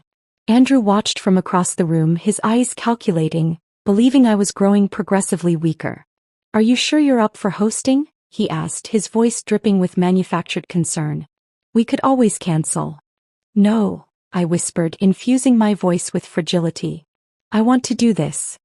Marcus Reynolds, our family attorney, had meticulously helped us craft every detail. Eleanor's USB drive had provided crucial financial documentation. Each piece of evidence was carefully positioned, waiting to be revealed at the perfect moment. My preparation was clinical. Makeup to enhance my pale complexion. Carefully selected clothing that hung loosely, suggesting dramatic weight loss. Every movement calculated to convince Andrew his plan was progressing perfectly. The week before the dinner, I intentionally missed 2 of my prescribed medications. Andrew's excitement was palpable. He believed I was becoming more vulnerable with each passing day. "I've spoken with Dr. Carlton," he mentioned casually one morning. "He agrees we should consider more aggressive treatment options." I knew Dr. Carlton was a fabrication. Another layer of Andrew's elaborate deception. Eleanor's guidance had been precise. "Let him believe he's winning," she'd advised during our clandestine meeting. "The more confident he becomes, the more careless he'll be."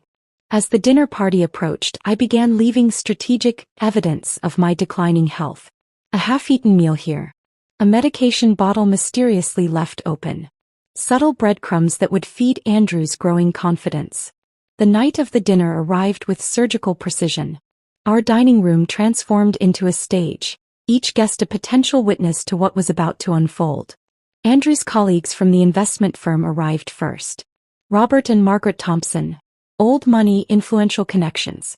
Then the Harises, a power couple in local real estate. Each carefully selected, each unaware they were about to witness the unraveling of a meticulously planned murder attempt. I moved through the evening like a fragile butterfly, my movements deliberate yet seemingly uncontrolled. Conversations flowed around me as I played my part. The sickly wife, grateful for her husband's attentive care. "Andrew has been so wonderful," I murmured when Margaret asked about my health. "I don't know what I'd do without him." Andrew's hand rested on my shoulder, possessive, protective. To the outside world, a picture of marital devotion. To me, a calculated grip of control. As dessert was served, I noticed the subtle changes. Andrew's movements became more confident. His eyes gleamed with a predatory satisfaction he could no longer fully conceal. "Another glass of wine?" he asked our guests, refilling glasses with practiced charm. My glass remained untouched. A silent signal to Eleanor, who sat across the room, her expression carefully neutral. Marcus Reynolds arrived late, intentionally. His arrival was a carefully timed interruption, a catalyst for what was to come. "Might we discuss something?" Marcus said, his voice cutting through the dinner conversation. Andrew's smile never wavered, but I saw the micro-expression of tension. The slightest tightening around his eyes. The trap was set. The players were in position. And Andrew had no idea the game was about to change forever. My hand, which had been trembling all evening, suddenly became rock steady. The performance was nearly complete. All we needed now was the final act. The silence that followed Marcus Reynolds' arrival was razor-sharp. "Ladies and gentlemen," he began, his voice cutting through the dinner party's carefully maintained facade, "we have some matters that require immediate discussion." Andrew's smile froze. For the first time I saw genuine fear flicker behind his eyes.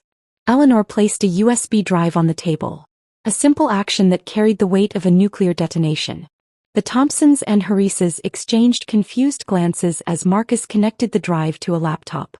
Financial records materialized on the screen. Bank transfers. Insurance policies. A trail of calculated moves spanning years. Each document told a story of calculated destruction. Previous wives, mysterious medical incidents, substantial payouts. "Mr. Werner," Marcus said, his tone clinical, "would you care to explain these transactions?" Andrew's composure began to crack.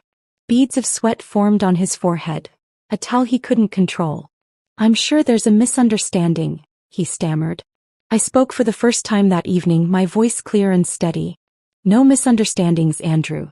Just evidence. The next hour unfolded like a meticulously planned performance. Security camera footage from our home. Recorded conversations. Medical reports documenting the systematic poisoning attempt. Each piece of evidence more damning than the last. Margaret Thompson gasped when the full extent of Andrew's actions became clear. Robert's hand gripped her shoulder, his face a mixture of shock and disgust. You tried to kill your own wife, Eleanor said, her voice devoid of emotion. For money. For nothing. Andrew's desperation became palpable. You don't understand, he pleaded, looking around the room. I can explain everything. But there was nothing to explain. The evidence was overwhelming. The police arrived quietly, professionally. No dramatic confrontation. Just the calm efficiency of law enforcement executing a carefully prepared warrant. As they approached Andrew, he looked at me. A final, desperate attempt to find some weakness, some vulnerability.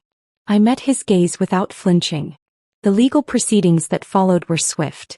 Multiple investigations launched, not just into the attempted murder but into a pattern of calculated crimes spanning years. Andrew's investment firm crumbled. His professional reputation disintegrated overnight. Eleanor's journey was perhaps the most complex. A mother confronting the brutal truth about her son. A child she'd loved, supported, and ultimately failed to truly see. I should have known, she told me months later during one of our regular meetings. The signs were always there. But healing wasn't about blame. It was about moving forward. My recovery was methodical, much like everything else in my life. Medical treatments reversed the damage from Andrew's poisoning. Therapy helped me process the trauma. Each day I reclaimed a piece of myself. The family fortune, which Andrew had seen as nothing more than a prize to be won, became a tool for healing. I established a foundation supporting victims of domestic manipulation. Helping others became my form of ultimate justice. 1 year to the day after Andrew's arrest, I stood in the museum where we'd first met, the same location that had once been the stage for his carefully constructed courtship. Sarah, my private investigator friend, stood beside me. How does it feel? She asked. I watched a young couple laughing near an exhibit, their connection genuine and unforced. Free, I responded. The USB drive containing all the evidence sat in a secure vault. Not as a reminder of pain but as a testament to survival. To resilience. Justice, I'd learned, wasn't about revenge. It was about reclaiming your narrative. About transforming a story of victimhood into one of strength. Andrew would spend years in prison, his carefully constructed life dismantled piece by piece. But I was just beginning to build mine. My husband told me, I am going to my mistress. I am done with you. If you try to stop me, I will call the police and say you attacked me. I let him walk away broken and silent. But karma had other plans. Days later he came back, desperate and ruined, regretting everything. I stood by the doorway, gripping the cold brass handle as if it were the only thing keeping me upright. My husband, no, the man I had given my life to, was packing his bags. Not in a fit of rage, not in the heat of an argument, but with the calm efficiency of someone who had planned this moment long before I even suspected a thing. You heard me, he said, his voice void of hesitation. I'm leaving. I'm going to my mistress. Mistress. The word sliced through my chest like a blade, but I didn't flinch. My body had gone numb, my mind trapped in a slow-motion nightmare where everything looked real but felt impossible. He zipped up his suitcase, straightened his shirt, and finally, looked at me. There was no guilt in his eyes, no flicker of hesitation. Just the smug confidence of a man who believed he was making the smartest move of his life. I am done with you, he continued, adjusting the watch on his wrist. The same watch I had gifted him on our anniversary last year. My stomach twisted. I'm not asking for permission. If you try to stop me, if you even think about making this difficult, I will call the police and tell them you attacked me. A hollow laugh escaped my lips before I could stop it.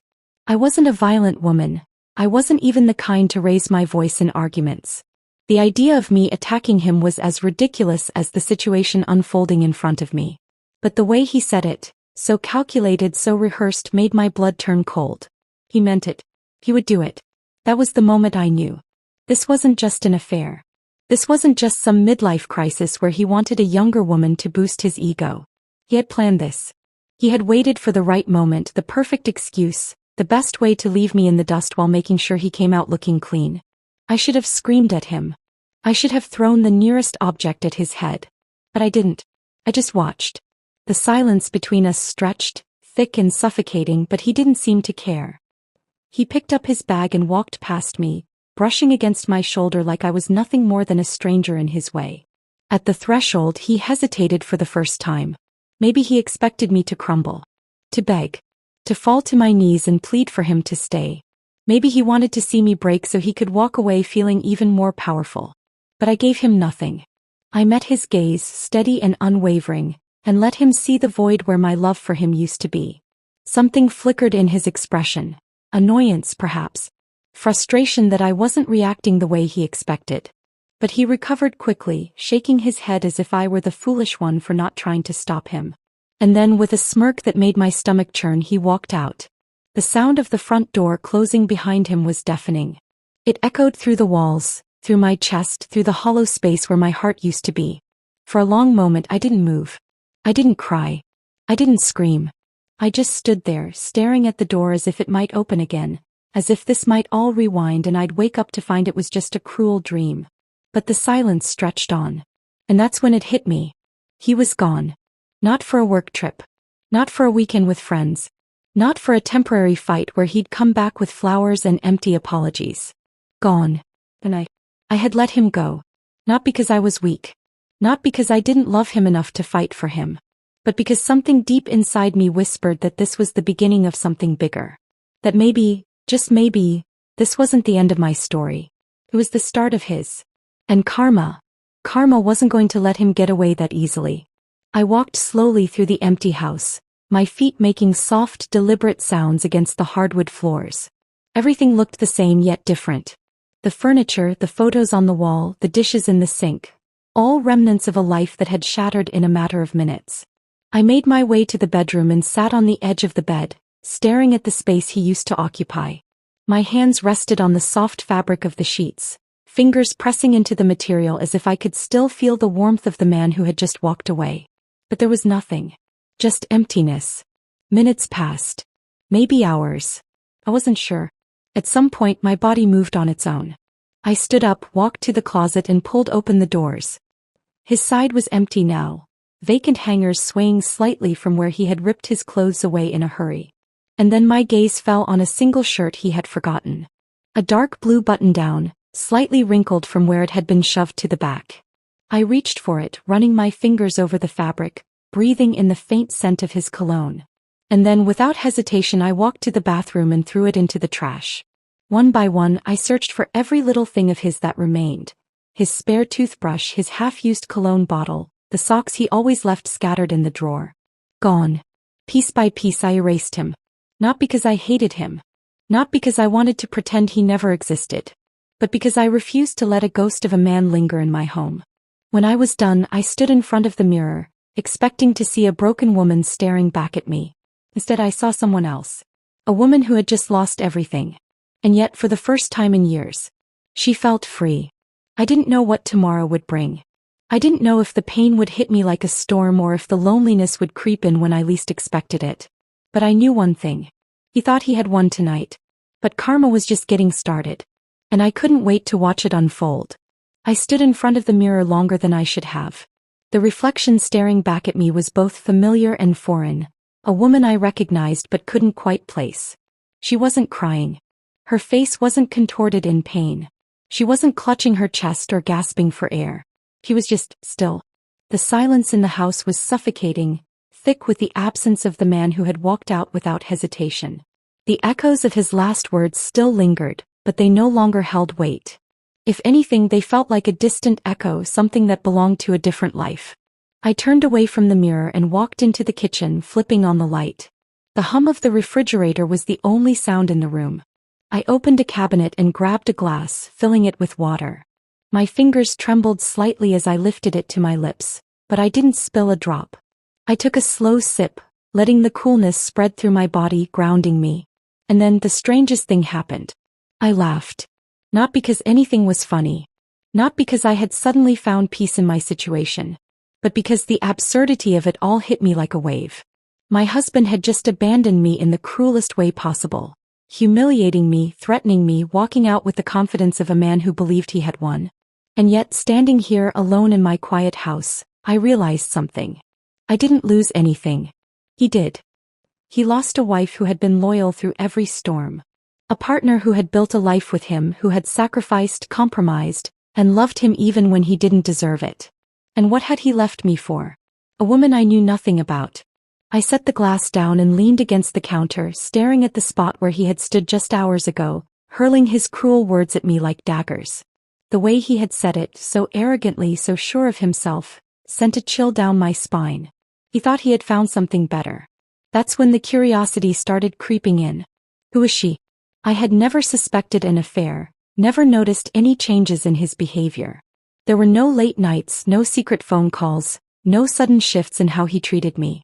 Or maybe I had been too blind to see it. I pulled my phone from my pocket and hesitated. Did I really want to know? Did it matter? But something inside me burned for answers. Not because I wanted him back. Not even close.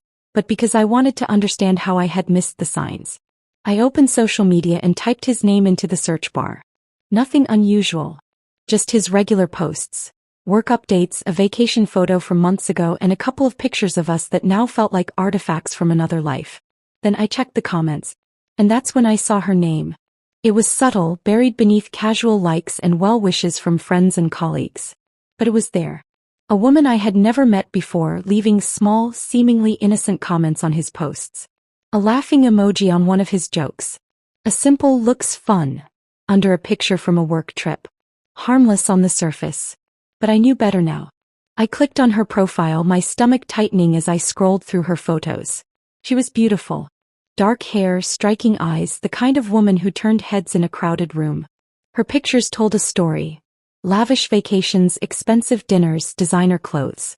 And then I saw it. A photo of the two of them. It wasn't anything blatant. No kissing, no overly intimate poses. But the way they stood together, the way he looked at her. It was enough. My fingers curled around the edge of the phone. The betrayal hit me all over again, not as sharp this time, but deeper, heavier. I stared at the screen, absorbing every detail. The restaurant they were in. The dress she wore. The smirk on his face. It was taken just weeks ago. He had already moved on long before he walked out that door. I should have been angry. I should have wanted to scream, to throw the phone across the room, to curse his name. But instead I felt something else. Amusement. Because the more I scrolled, the more I realized something was off. She wasn't just some random woman. She wasn't a fling he had fallen for in a moment of weakness. She was playing a game. Her posts, her captions, the way she interacted with him. It wasn't the behavior of someone in love. It was calculated. Precise. She had been reeling him in for months, and he, in all his arrogance, had taken the bait without a second thought. A slow smile spread across my lips. Oh, my foolish, foolish husband. I closed my phone and leaned back against the counter, exhaling a deep breath. I didn't know what was coming next. But I had a feeling it was going to be interesting. I wasn't going to interfere. I wasn't going to warn him. I was simply going to sit back and watch. But something told me. This wasn't the fairy tale he thought it was. This was a trap. And he had walked into it willingly. I set my phone down on the counter, my fingertips still tingling from the discovery I had just made. A quiet hum of realization settled in the air around me. He hadn't just betrayed me. He had walked straight into something he didn't understand. And I wasn't going to stop him. The night stretched on, but I didn't feel tired. My mind was awake, alive with the possibilities of what would unfold. I wasn't fueled by rage or heartbreak. Those emotions had burned away the moment I realized what kind of woman he had chosen over me. No, this was something else entirely. A detached, almost amused curiosity. What was her plan? I had seen enough to know she wasn't with him out of love. The way she interacted with him online, the subtle but calculated way she had inserted herself into his life. This wasn't passion. It was a strategy. I wondered how long he would last before he started noticing the cracks. The first sign came faster than I expected. 2 days after he left, I was at the grocery store when I spotted one of our mutual acquaintances, Michelle, a woman I barely considered a friend but who knew everything about everyone. She saw me, hesitated for a moment, then made her way over. "Oh my God, are you okay?" she asked, her voice dripping with a mix of concern and barely contained curiosity. I didn't bother playing along. I simply raised an eyebrow. "I'm fine." Michelle leaned in closer, her eyes darting around as if checking for eavesdroppers. "Have you heard?" I bit back a smirk. "Heard what?" Her face lit up with the thrill of delivering news. About him and her. They were out at that new rooftop bar downtown last night, causing a scene. I tilted my head. A scene. Michelle nodded enthusiastically.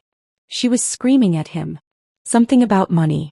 It got so bad that security had to step in. I didn't react. Not externally, at least. But inside, something clicked into place. She had started. It was subtle, but I could see the pattern forming. She had baited him in, made him believe she was the answer to everything he thought he was missing. And now, little by little, she was going to pull the rug out from under him. I gave Michelle a polite nod, thanked her for the information, and continued my shopping. By the time I got home, I found myself laughing again. 2 days. That's all it had taken for the shine to wear off. I wondered how long before he started regretting his choices. The answer came sooner than expected. The following week, I got another unexpected update, this time from my lawyer. Not because I had reached out, but because my soon-to-be ex had made a mistake. A financial one.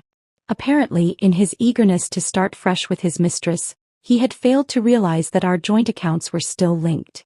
He had transferred large sums of money, likely trying to impress her, and in doing so had triggered a red flag. My lawyer had already been alerted, and now so was I. I didn't touch the accounts. I didn't need to. Because I knew exactly what was happening. She was bleeding him dry. And he was too blind to see it. I pictured him sitting across from her at some overpriced restaurant, proudly handing over his card without hesitation. I imagined the small, knowing smile she must have given him as he paid for every bill, every gift, every indulgence she demanded. Did he think she loved him for him? The thought was almost laughable. By the 3rd week, the cracks had deepened. Another source, this time an old friend of his who had never particularly liked me, sent me a text. "You won't believe this, but he's been staying at a hotel." I stared at the message for a long moment before typing back. "What?" I thought he had his dream life now. The response came almost instantly. "He kicked him out." I exhaled slowly, letting the words settle. It had begun. Whatever illusion he had been living in had shattered. He had thought he was in control, thought he had made the perfect escape, thought she was everything I wasn't. But now he was the one with nowhere to go. I set my phone down and walked to the window, staring out at the evening sky. The weight that had once clung to me in the wake of his betrayal was gone. There was no sadness left, no ache for the life we had shared. Because this was exactly what he had chosen. And I wasn't going to stop it. Not now. Not ever. He had walked away without a second thought. But karma had a way of making people think twice. And I had a feeling he was just beginning to realize that. The evening air was crisp, carrying the scent of freshly fallen leaves. I stood by my window, staring at the dim glow of the city beyond, my fingers curled around a warm cup of tea. The weight of the past weeks had settled into something calmer now. Less anger, more quiet satisfaction. I hadn't lifted a finger, hadn't uttered a word to interfere, yet the inevitable had begun unfolding on its own. He was losing. The thought didn't bring glee, nor did it make me regret anything. If anything, it affirmed what I had always suspected: what starts in deception, ends in destruction. And he had walked into his own ruin one step at a time. A vibration on the counter broke my thoughts. My phone screen flickered with a message from an unknown number. "You need to see this." Attached was a link. I hesitated for a moment before clicking. It led to a video, shaky and grainy, clearly filmed in secrecy. As the footage played, the scene became unmistakable. Him sitting alone at a bar, shoulders hunched, face buried in his hands.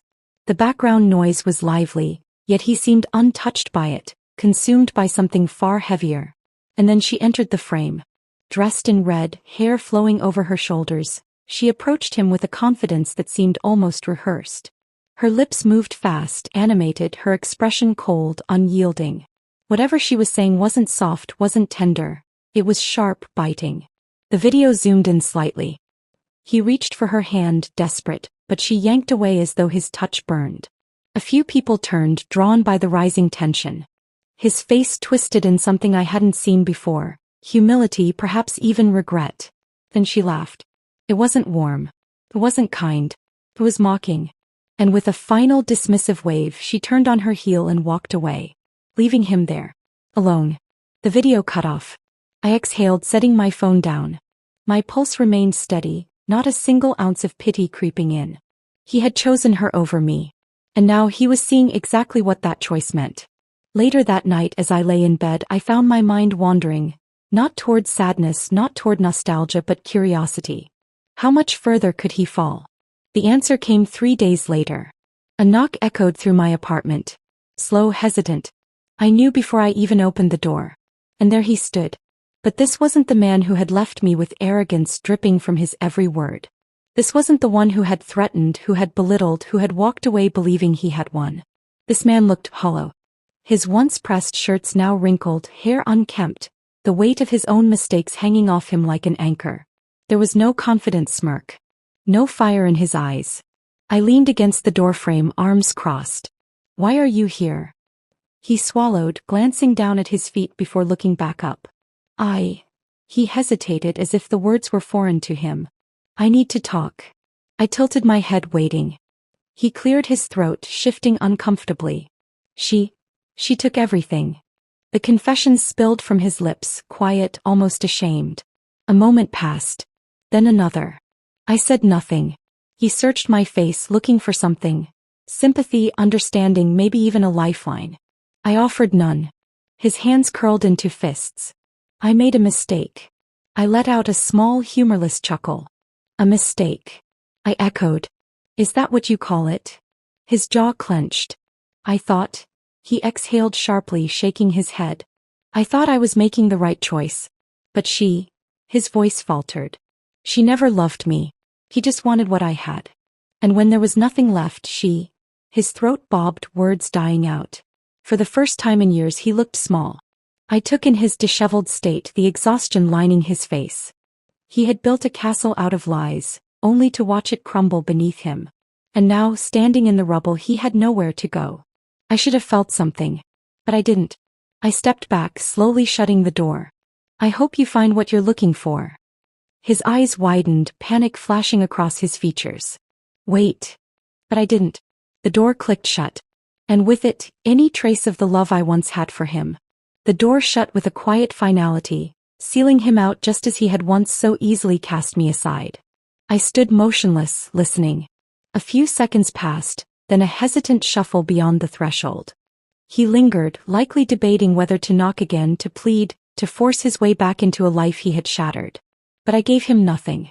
The muffled sound of retreating footsteps filled the silence, each one heavier than the last. I turned away. In another lifetime his misery might have unsettled me. His downfall, his regret might have stirred sympathy, compelled me to open the door, to let him explain, to let him unburden himself at my expense. But I had no use for ghost. Moving through my home, I felt something strange settle in. A calmness, an absence of weight.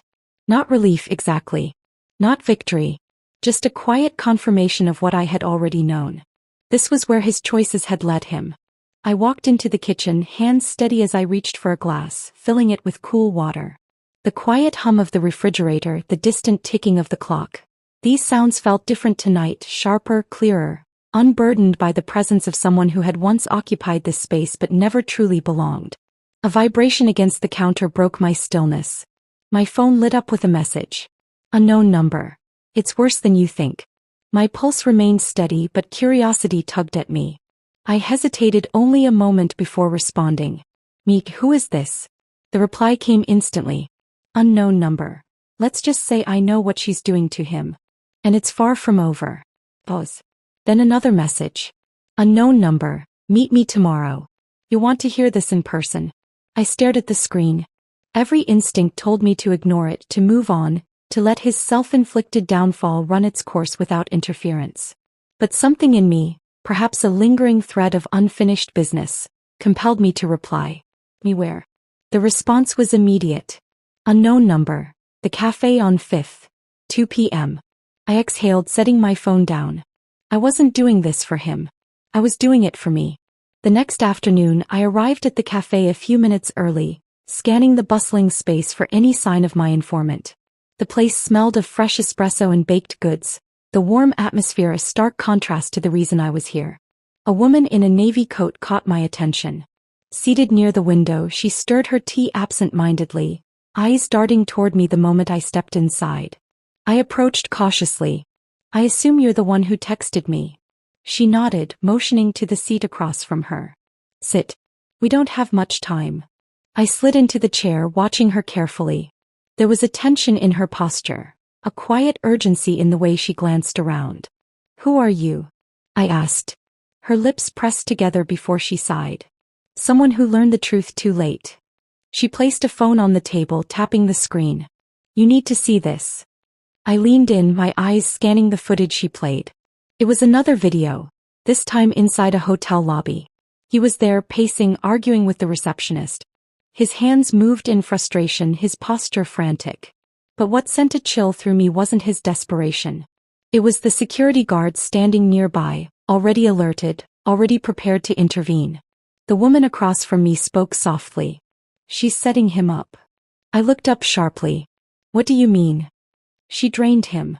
First financially, then emotionally. Now she's isolating him completely."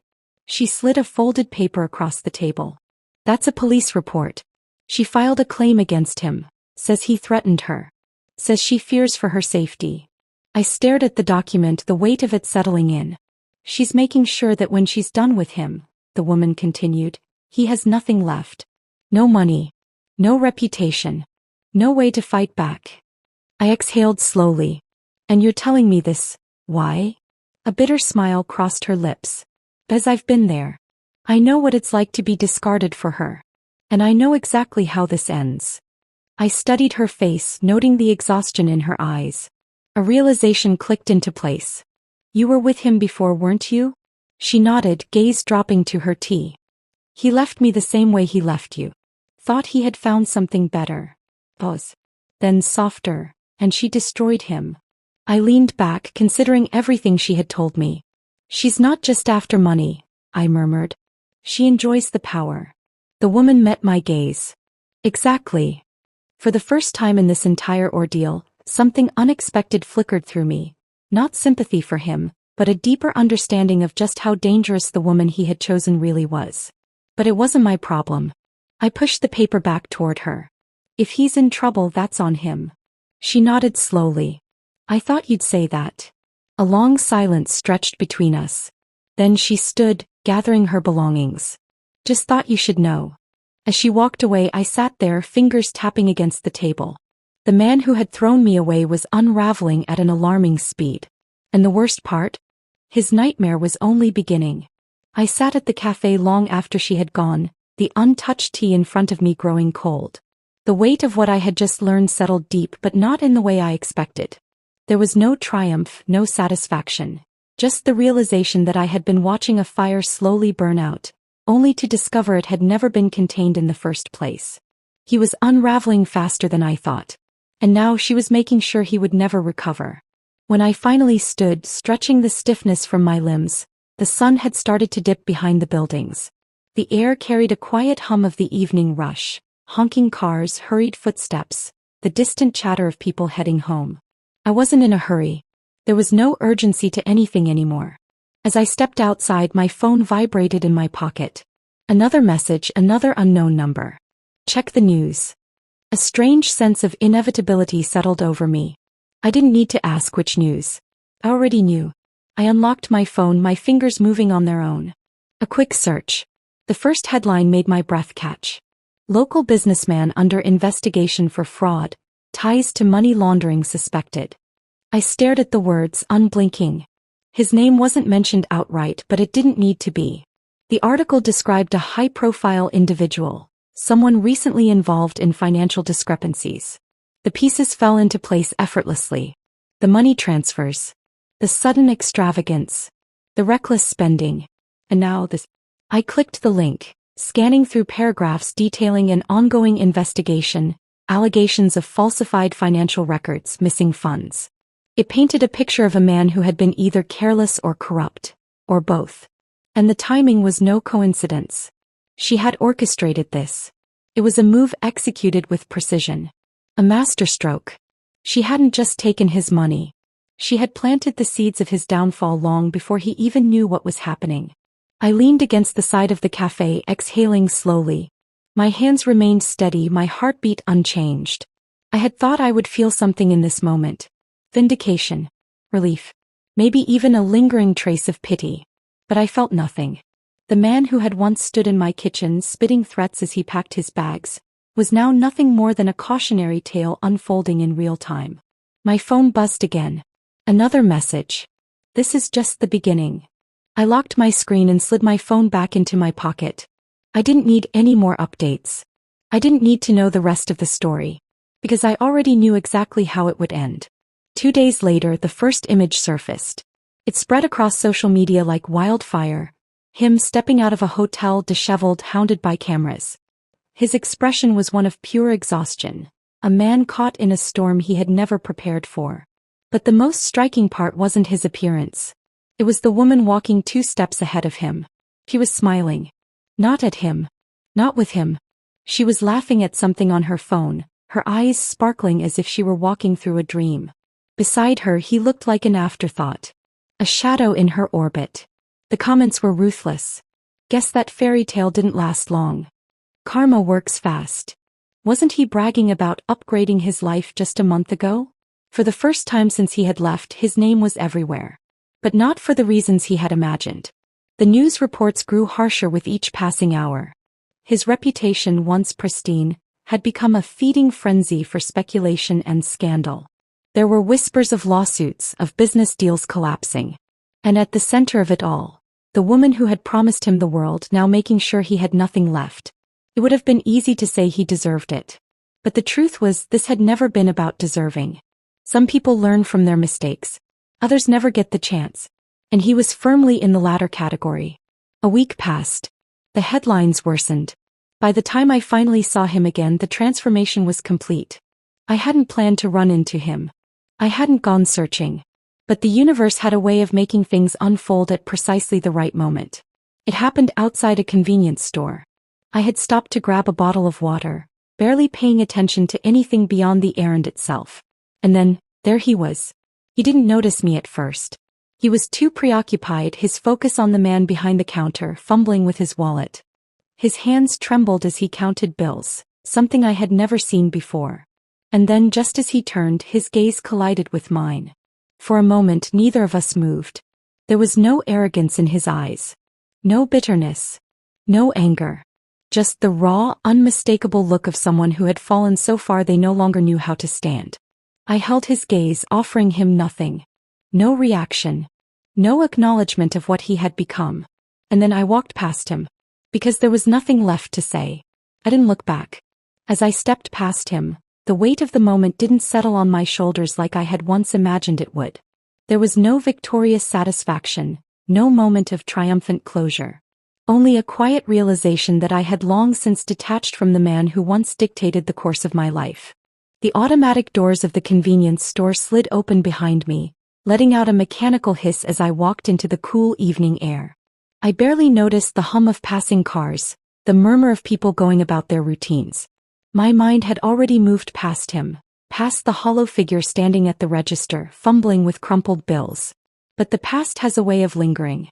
The footsteps behind me were hesitant at first, uneven, as if he were debating whether to follow or let me disappear into the night. I could sense the struggle, feel the weight of his hesitation. And then his voice, raw, unfamiliar. Wait. I didn't. The sound of hurried steps closed the distance between us. He was desperate now, and for the first time, I heard something in his voice I had never heard before. Defeat. Please. The sheer audacity of that word made me stop. I turned slowly, my gaze meeting his. The man who had walked out of my life with his head held high was gone. What stood before me was someone stripped bare, someone who had lost more than he had ever imagined possible. His clothes were the same ones I had seen in the news, the ones he had once worn with effortless confidence. Now they hung loose, wrinkled, as if he had been living in them for days. His face, once clean-shaven and sharp, was shadowed with exhaustion, eyes sunken with the kind of sleeplessness that no amount of rest could fix. What do you want? My voice was steady, unshaken by the wreckage he had become. His throat bobbed. I just... He exhaled sharply, pressing a hand against his forehead as if trying to gather words that no longer came easily to him. I need to talk. I crossed my arms, unmoved. Talk? About what? He swallowed hard, glancing around as though searching for a way to ease the tension, to salvage some sense of dignity. But there was none left. About everything. His voice cracked slightly, but he pushed forward. I know I messed up. I know I made the worst mistake of my life. And I know you have no reason to listen to me, but He hesitated. I don't know where else to go. That admission sat between us, heavier than the silence that followed. I studied him, waiting for the inevitable manipulation, the excuses, the self-serving explanations. But none came. Just a man stripped of every illusion, standing before me with nothing left but regret. And yet it wasn't enough. You should go, I said simply, my voice devoid of any lingering attachment. Whatever you're looking for, it's not here. His expression tightened. I don't expect you to forgive me. I don't even deserve that. But, he exhaled sharply. I needed to see you. To tell you that I was wrong. I tilted my head slightly. Wrong about what? Everything. The single word felt like an unraveling. He ran a hand through his disheveled hair, glancing away for a moment before meeting my gaze again. I thought I had it all figured out. I thought she was everything I wanted. His jaw clenched. She played me, used me, and when I had nothing left to give, she threw me away like I was nothing. His voice dipped lower, raw with humiliation. I lost everything. The business, the money, my name. He let out a bitter laugh. Even my so-called friends vanished the moment I was no longer useful. His eyes searched mine, desperate for something, understanding, maybe even an ounce of sympathy. I gave him nothing. You walked away, I reminded him. You didn't just leave. You destroyed everything on your way out, convinced you were trading up. I know, he whispered. And I was a fool. A part of me had once imagined this moment back when the pain was still fresh, when anger burned deep in my chest. I had thought that if he ever came crawling back, I would relish his downfall, bask in his suffering, let him feel even a fraction of what he had put me through. But standing here, staring at the man who had once held my heart in his hands, I felt no need for revenge. He had already punished himself far worse than I ever could. You were right to let me go, he admitted, his voice barely above a whisper. You deserved better. And I was too blind to see it. The weight of his confession should have made a difference. Once upon a time it might have. But not now. I took a slow step back. I don't need an apology. I don't need closure. I found my own. His breath hitched, panic flickering across his face.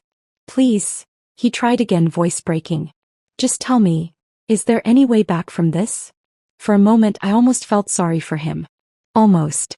But then I remembered he had made this choice. He had burned the bridge. And now he had to live with it. No, I said softly, firmly. There isn't. His shoulders sagged as if the final thread of hope he had clung to had snapped. I turned without another word, walking away, leaving him standing in the ruins of his own making. His world had come crashing down. And for the first time since he left, I truly felt free. I didn't turn around. I didn't hesitate. I walked away with steady, deliberate steps, leaving him standing in the remnants of his own shattered existence. The night air wrapped around me, cool and indifferent, matching the absence I felt toward him. There were no second thoughts, no flicker of doubt. That was supposed to be the end of it. But life has a way of testing your resolve. 2 days later the knock came. I knew it was him before I even reached the door. There was a rhythm to it, not urgent but hesitant. A kind of uncertainty that told me he had debated this moment before acting on it. For a fleeting second I considered ignoring it, pretending not to hear, letting him stew in the silence he had once imposed on me. But something in me wanted to see what desperation looked like up close. I pulled the door open.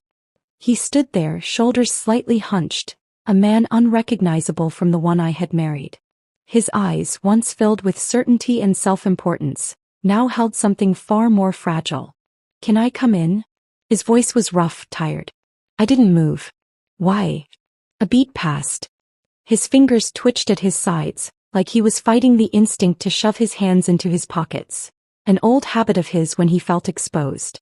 I don't know where else to go. I let the words hang in the space between us. They carried weight, but none of it belonged to me anymore. That's not my problem, I said evenly. His jaw clenched for a moment before he exhaled, slow and measured. I know. I don't expect anything. He faltered, glancing away as if the next words were difficult to admit. I wanted to see you. I leaned against the doorframe, arms crossing loosely over my chest. You saw me 2 nights ago. His throat bobbed. Not like this. I studied him. There was no arrogance left, no trace of the man who had once held the power in our marriage. He had been stripped of everything, his wealth, his pride, his illusions. And yet he still thought I owed him something. I shook my head slowly. What exactly do you want from me? His lips parted, but no words came out. He blinked as if even he wasn't sure. And then, so softly I almost didn't hear it, he said, I don't know. That was the moment I knew. He wasn't here for forgiveness.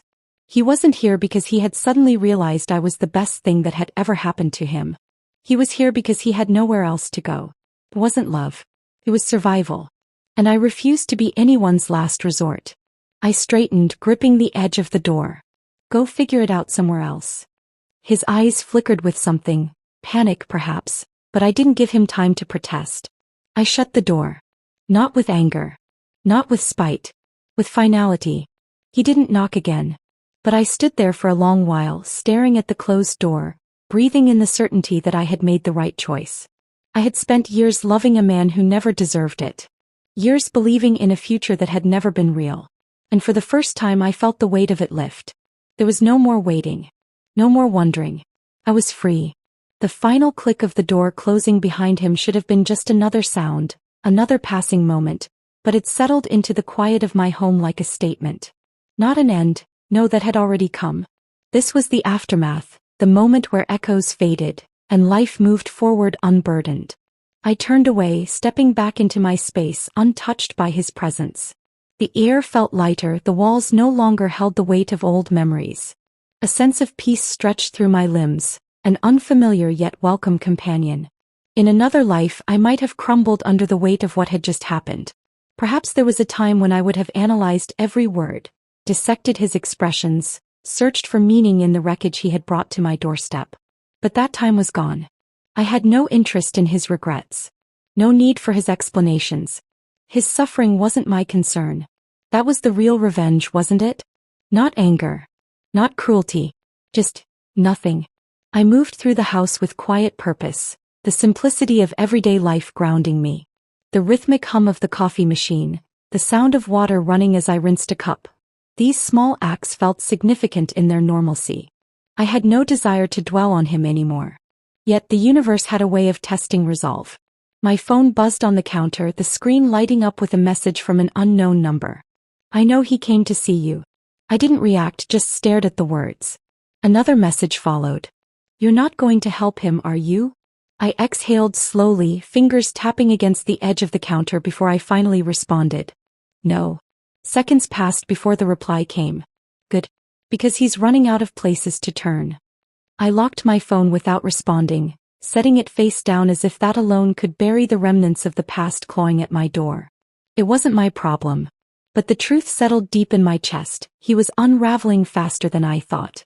And the world wasn't done with him yet. Morning arrived with an eerie stillness. The kind that made you pause, waiting for something you couldn't quite name. I went about my routine as usual, but there was an awareness now, a quiet knowing that lingered at the edges of my mind.